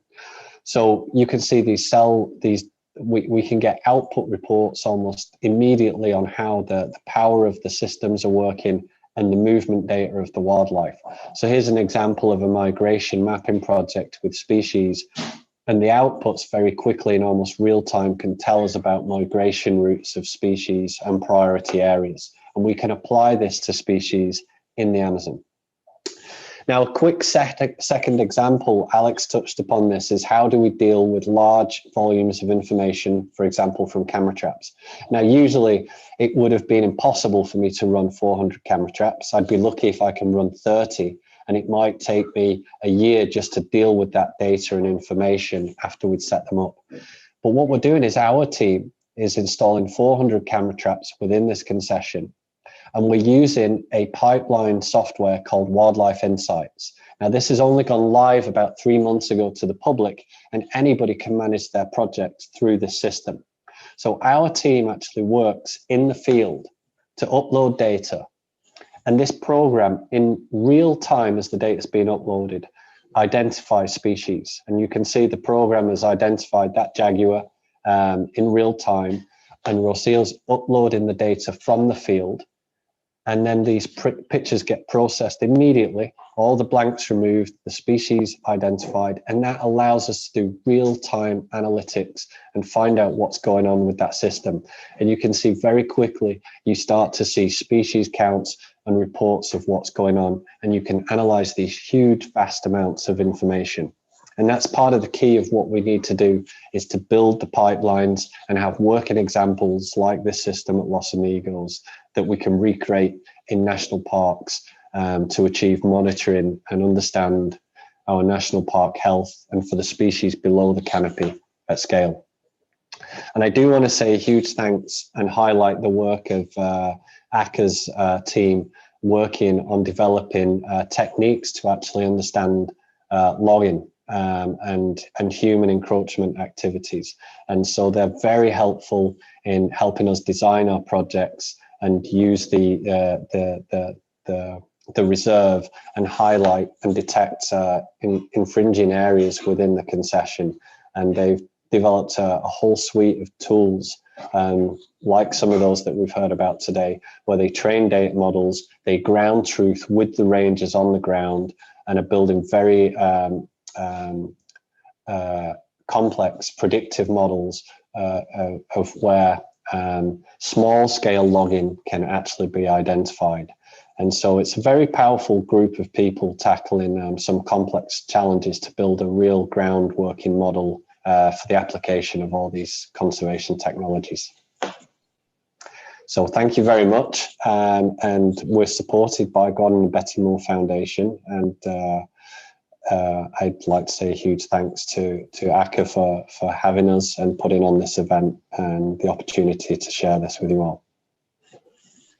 Andy, thank you so much for your presentation. It sounds fascinating. Just a couple of weeks ago, we were talking about kind of the holy grail of near real-time biodiversity information, health of ecosystems. And I think what you just presented really sits at the center of that work and what so many of our presenters shared.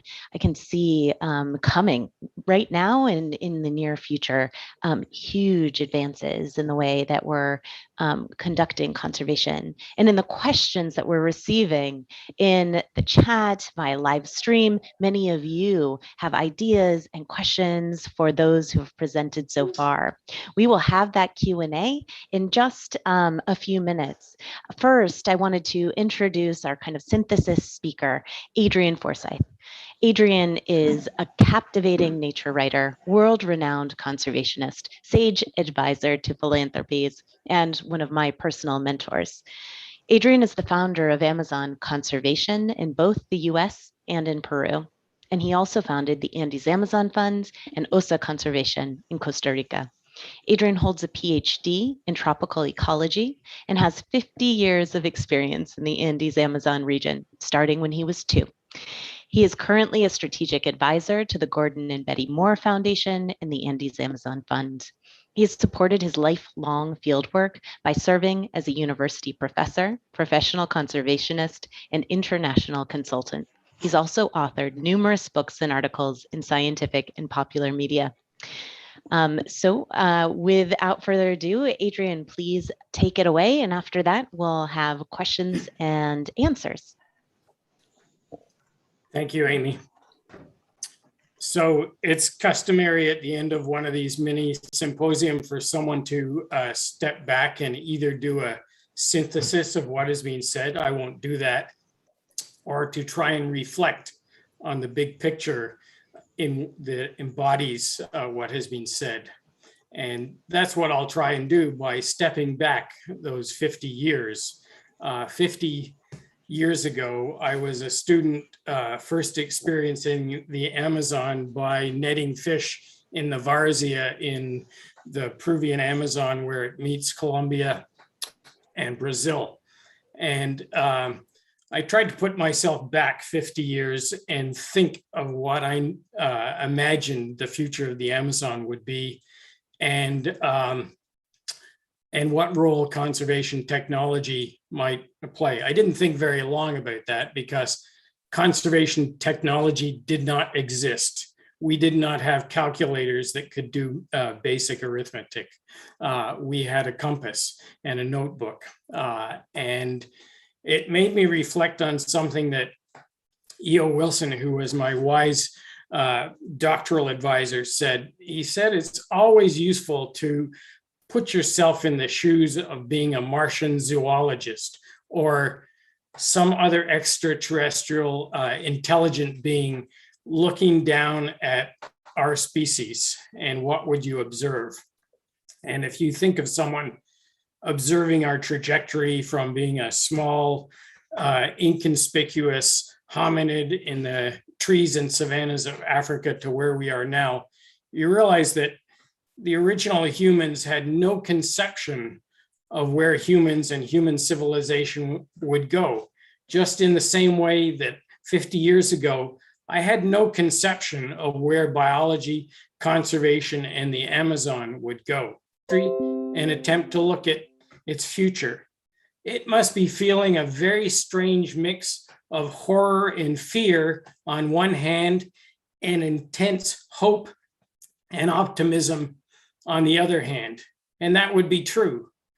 On the one hand, we're cooking the planet faster than ever. We're deforesting it faster than ever. We're polluting it faster than ever.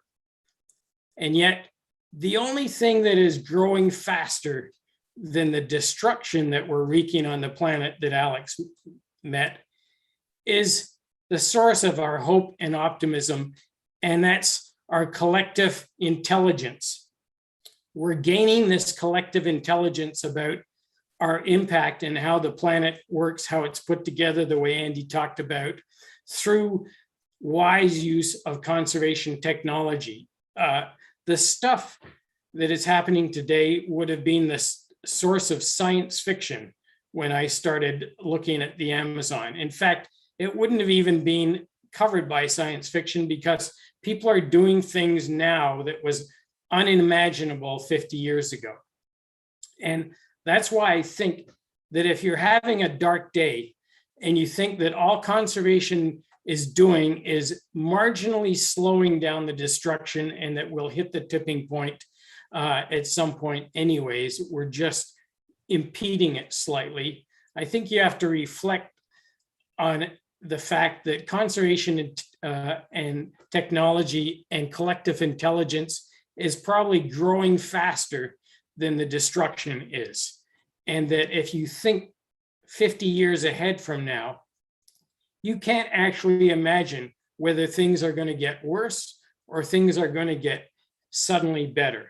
And I believe that the case for things being optimistic, driven by collective intelligence, is equally probable with the idea that we will hit a tipping point and things will go belly up.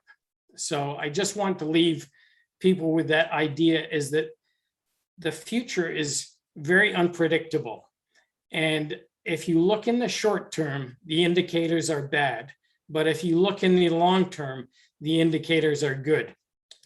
In the long term, looking back, we did not have democracy. We did not have literacy. When women were a subjugated subspecies, in education was only for the rich. All the social indicators around those things have moved in the right direction. I believe that technology will help us gain the collective intelligence to move how we understand and treat the planet in the right direction as well. So hang in there, keep at it. What people are doing now is what has to be done, and we'll get there one day. So I'd like to close out now and say that we'll do a Q&A, but don't forget, next week we're going to hear from the practitioners, the decision makers, as well as the people on the ground. And we need everything. We need it bottom up, we need it top down, we need it middle out, and we can do this because, as Alex said, we're democratizing information as we gain collective intelligence. Everyone can be part of this, and I hope you'll continue to be part of it as well. There'll be a little announcement about next week's agenda, as well as a video, and then some Q&A and your chance to talk to some of the brightest brains on the planet. All right, bye. Adrian, thank you so much for that note of hope and anticipation for what's to come. And I think it makes us all want to work a little bit harder to get there. But first, I'll welcome all of our speakers back. I think including Adrian will have a group photo before turning to the Q&A. And I think, like Maria Elena, I'm supposed to do a countdown. So I'm going to say 3, 2, 1. All right. Thank you, everyone, so much for that. I'm going to go through. I'm going to start in the order in which presenters presented, with the one exception of Andy Whitworth, who will get the first question. One of the questions we received, Andy, is what are the opportunities? And they're coming in right now to my phone, live. So what are the opportunities for Peruvian university students, and especially those from the Amazon region, to participate in using the tools that are in this conservation tech hub you described at Los Amigos? Okay, great question, Amy.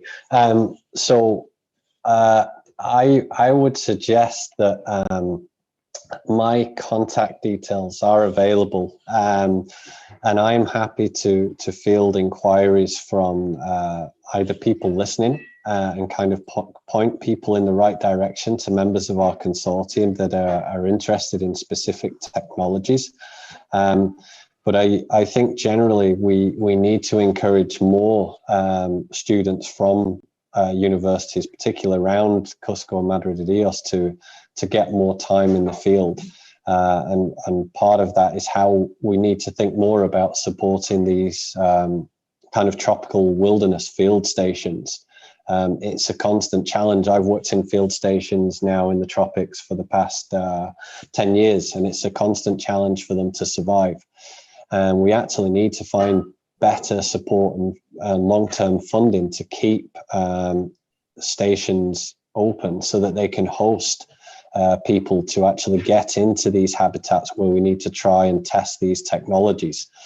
So that's certainly one point that I would say. And then we need to focus on building the scholarships and the links with the universities so that we can connect them to the practitioners working in the ground. And we need more of our students to get outside of the classroom and outside of the university and into field environments. Whereas right now, I think part of the challenge is that the dependence is on those students to search and hunt out those opportunities. And I think we need to build better pipelines towards it. But I would certainly encourage anybody who's watching who wants to get involved to feel free to reach out to me and discuss interests and concepts. And I would look for ways to bring people into the group and work with our team. Great. So you heard it from Andy. Email him and he'll introduce you to the Conservation Tech Hub at Los Amigos. The next question is for Carlos Souza. Many of our viewers today were astounded by your presentation, and especially the illegal logging detection system. So several of them have been asking, does this really work to catalyze effective enforcement actions? Does it help catch illegal loggers in the act? And if so, what does that look like? Well, that's a good question. From the operational field campaigns, we have in the past some cases with the state government of Pará using the information to enforce the law on the ground to stop illegal logging. But this is a very expensive process, operational field campaigns to track logging.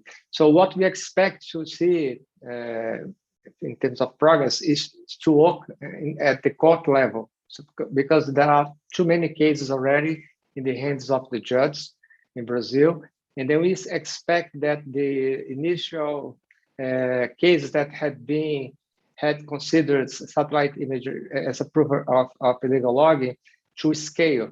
They are good cases that already show the potential of the use of this technology to make decisions at the court level. So we need to scale up these cases, and then this has potential to reduce the illegal logging activities. But I want to conclude by saying that the private sector is already using, especially the banks. The Terras Absolution company was built to provide information to the agribusiness supply chain and to the finance sector in Brazil to make decisions about where to buy the products from because of the supply chain for cattle ranching, and the banks where they are going to approve their loans. So this is scaling up. We have more than 100,000 landowners that had been evaluated by the Amazon Development Bank before they decide to accept or not that long contracts based on social environmental risk assessment. And most of the information comes from remote sensing. Thanks for this question. Thank you for that, Carlos. It sounds like there are multiple ways that this system can be used effectively. The next question is for Eric Anderson. So what are NASA's next steps to link Earth observation with decision-making, especially as it relates to territorial management in the Amazon? Fantastic question, and thanks for the opportunity to discuss a little bit. So Earth scientists and NASA, it's easy for us to keep our view from hundreds of kilometers out in space and not find a connection on the ground. But more and more, the Earth Science Division, the Applied Sciences Program, and even the scientists and engineers designing the next generation of satellites now incorporate the applications community, early adopters, local users in the mission design, what the data formats will look like, how fast they come, how they're distributed. And when you ask the question, connecting to decisions and actions, that's the typical way for a physical scientist to think in the scientific method is take some observations, develop a hypothesis, collect some more data or design a research project, collect the data, crunch the numbers, and try to synthesize the results and communicate them at a conference or in a paper. We're flipping this though. The way you asked the question was perfect. We need to start from the actions and decisions that groups are trying to make today on the ground, but there's maybe an information gap. We need to respect the local authority and who has the mandate for what types of observations and what types of information flow.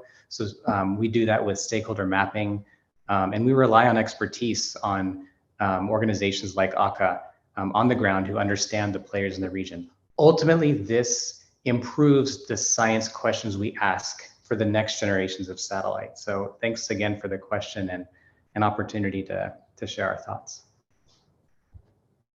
Eric, thank you for that. I love the idea of like flipping the approach, starting with the questions and then putting the Earth observation to work to answer those questions. Another question comes for Barbara Zimmerman, and it's along these same lines. It is about what those decisions are. So what are the institutional arrangements? So how should the state be interacting with the Kayapo, for example, to ensure that there is effective protection and care for indigenous territories? And that's over time, not just in a single year. So Barbara, please tell us a little bit more from your perspective and experience. Okay, well, right now, the Kayapo they're at war. I mean, this is Britain in 1940 with the Nazis threatening. That's how bad it is. The state is not present at all. The state has become the enemy now. I know Carlos would know this. The state this is the American planes in the 1850s, the 1860s. Okay, we gave you guys all that. We said you could have that, but now we want it. That's exactly where we are in Brazil right now. And the institutional structure is there. It's this alliance of the Kayapo with the conservation NGOs. And over the last 2.5 decades, the Kayapo have shown that with this alliance, they can gain the capacity in the outside world to defend this border. But all of us as NGOs know we never have enough funding. I mean, not even close, right? So my answer to that question is, I really believe the multi-billionaires, because governments have proved reasonably useless. I mean, for everything that Norway has done, which is unbelievably amazing, the Brazilian government has shut it down. They've shut down the Amazon Fund. So what has proved effective is private philanthropy. We need the billionaires to step up. Well, that is a powerful call to action. And I think it's from those billionaires who have resources, but really to all of us. I think I heard you say, Barbara, that civil society plays an active and critical role in partnering and allying with the indigenous communities that are really on the front lines leading conservation in the Amazon. The next question we have goes to Tim Stryker. And it is about Landsat 9. And there was so much excitement in the chat about Landsat 9 and what's coming. So folks were asking, do users already have the downloaded information of Landsat 9 images? So are images available now? And if not, when will they be available for geospatial analysis? And what are you most excited about? Okay, great question. The data is not available yet to users. NASA is still running all the tests and checking out the operation of the satellite, partnering with us also on kind of the ground station operations and making sure that once the satellite is declared operational, we'll be ready right at that day to download and start distributing the data. So we are hoping to see some images from Landsat 9 or release some images from Landsat 9 by early November, and ideally for NASA to transition operations to USGS in early 2022. So that'll be a very exciting time for us. Unlike NASA, USGS doesn't operate that many satellites. So when we have one of these coming up, we're all very busy and very enthused. And NASA and the whole launch team gave us a picture perfect launch. And so we're very excited about that. My own excitement, I guess, would stem from, I think, what Adrian had said about kind of the rapid growth of knowledge and tools that are available to the conservation community, and really the integration of all this information, but even knowledge and perhaps even kind of expertise and wisdom. And what's exciting to me is that for the first time, our Department of the Interior in the United States, which is what USGS is a part of, is led by a Native American, Secretary Holland, and the perspective that she brings, and the importance of indigenous knowledge and collaboration, among indigenous people in the Americas and later arrivals. And I think that that transcends boundaries. I think it's very important in Latin America, also for NGOs, philanthropic organizations to be working with civil society, and for governments really to perhaps have a greater, to kind of paraphrase what Adrian was saying, have a greater degree of collective empathy and wisdom and integrity about the management of our resources and the responsibilities we have as part of many species on the earth to keep our planet safe. Thank you so much for that, Tim. The note of personal excitement as well as the enthusiasm for the project ahead. The next question is for Alex Dagon. What do you think, you presented, I should start, this web of innovation and players that are needed to bring us into the conservation innovation zone that can really help to preserve biodiversity and protect the planet. So what do you think are the enabling conditions to bring the private sector to be to interest them in being involved in those innovative solutions, particularly when they're combating problems like the extinction of species, forest crimes, or climate change, for which there isn't always an obvious revenue base? So this is what I think is one of the greatest fallacies we have in conservation, is that there isn't a revenue base, right? We don't actually think about where the costs are. We don't think about how governments, institutions actually subsidize some of the negative behavior. We don't think about who's paying the costs. And when we actually do that, we then find that there's cost there. A really famous example is something called Recycle Bank. New York City and the cities around Philadelphia were about to lose their recycling. And two guys came up with the idea of actually paying people for recycling. And the response they got was, well, we can't afford that. And they realized that every extra garbage truck that was filled with materials that could have been recycled, they were paying for. Every recycling facility actually lost capacity because there wasn't enough materials they were paying for. So one is we got to be smarter about what we are doing. I think second is, conservation has always been sort of this tiny little stream adjacent to the Mississippi, right? And the Mississippi or the Amazon, probably the better example, is actually the economy. And we don't think about the elements in our economy, and we need to think about how we replace those products that are unsustainable. And when we replace a product that's unsustainable, there is a market for it, right? So the Good Food Institute, which is one of the leading investors in plant-based foods and cellular agriculture, realized they started off, this came out of the animal welfare community, and they realized that throwing blood at people didn't change their minds, right? Just like the Recycle Bank people noted that the moral imperative of recycling didn't change people's minds. So the Good Food Institute says we're going to actually invest in products that will capture market share where there's an existing market from livestock. And they've been unbelievably successful, and we've seen that success in terms of what's there. I think the third part is impact investing has actually completely failed us. And that's because it's neither impactful nor is it really investing. And I think that there's a whole new generation of solutions that are out there, things like Appeal, which addresses issues like food waste, that are highly profitable, that are high risk, high reward, high impact. But because we think of this as philanthropy, I think that's a huge mistake.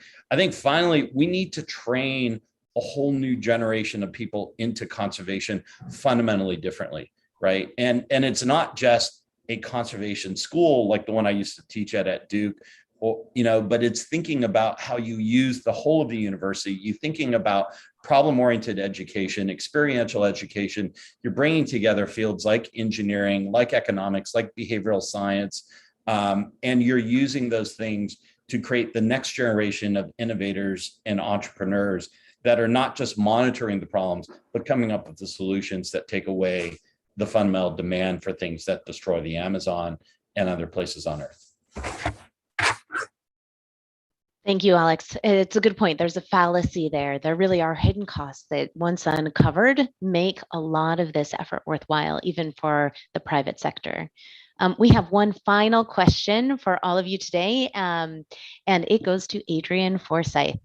So Adrian, after that rousing set of remarks, what advice would you give to young students and researchers who are starting in this field and who want to achieve effective protection of the Amazon? Okay, I would say get out on the ground until you experience the reality of what's going on. Get mud on your boots and see how people are living and see what's happening to the land. You don't really understand it, and that a university may give you a great academic and intellectual training, but until you go and see, for example, how the Kayapo live and what they're up against every day of their lives, you can't really comprehend it. So I think my advice would be to, get your backpack, get your rain gear, get out there and see the world, and see what's real, and then you'll know what to do. Good advice for all of us, no matter whether we're entering the field, we're in the middle of it, or we're reflecting back on all of the impact that our work has had over time. With that, I wanted to help us close this session of Amazon Tech. I want, on behalf of ACCA and all of the staff, I want to thank all of you so much for coming, for being part of our session. I particularly want to thank our panelists and those who have supported all of their important work, the work of ACCA, both in making possible the technology that exists, but also providing those resources that unleash the real impact on the ground. This has been a fascinating discussion. I hope all of you will continue it in your own organizations, throughout your own networks, and come back to the next sessions of Amazon Tech throughout this week and next. Thank you so much.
En la Amazonía peruana, la gran mayoría de la madera extraída es ilegal.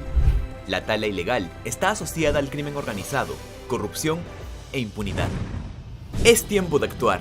Convocamos a jóvenes, mujeres, colectivos, representantes indígenas, académicos, investigadores, periodistas y sociedad civil a participar del desafío Amazon Tech Solutions, donde premiaremos las ideas creativas y multidisciplinarias que aporten soluciones tecnológicas a favor de nuestra Amazonía. Para ello, pronto tendremos un taller sobre la realidad del bosque, la tala ilegal y la corrupción. Al final, 3 equipos ganadores podrán acceder a fondos para empezar a hacer realidad su iniciativa. Conoce las bases de este novedoso concurso en noviembre. Es momento de tomar acción. Visita amazontech.pe.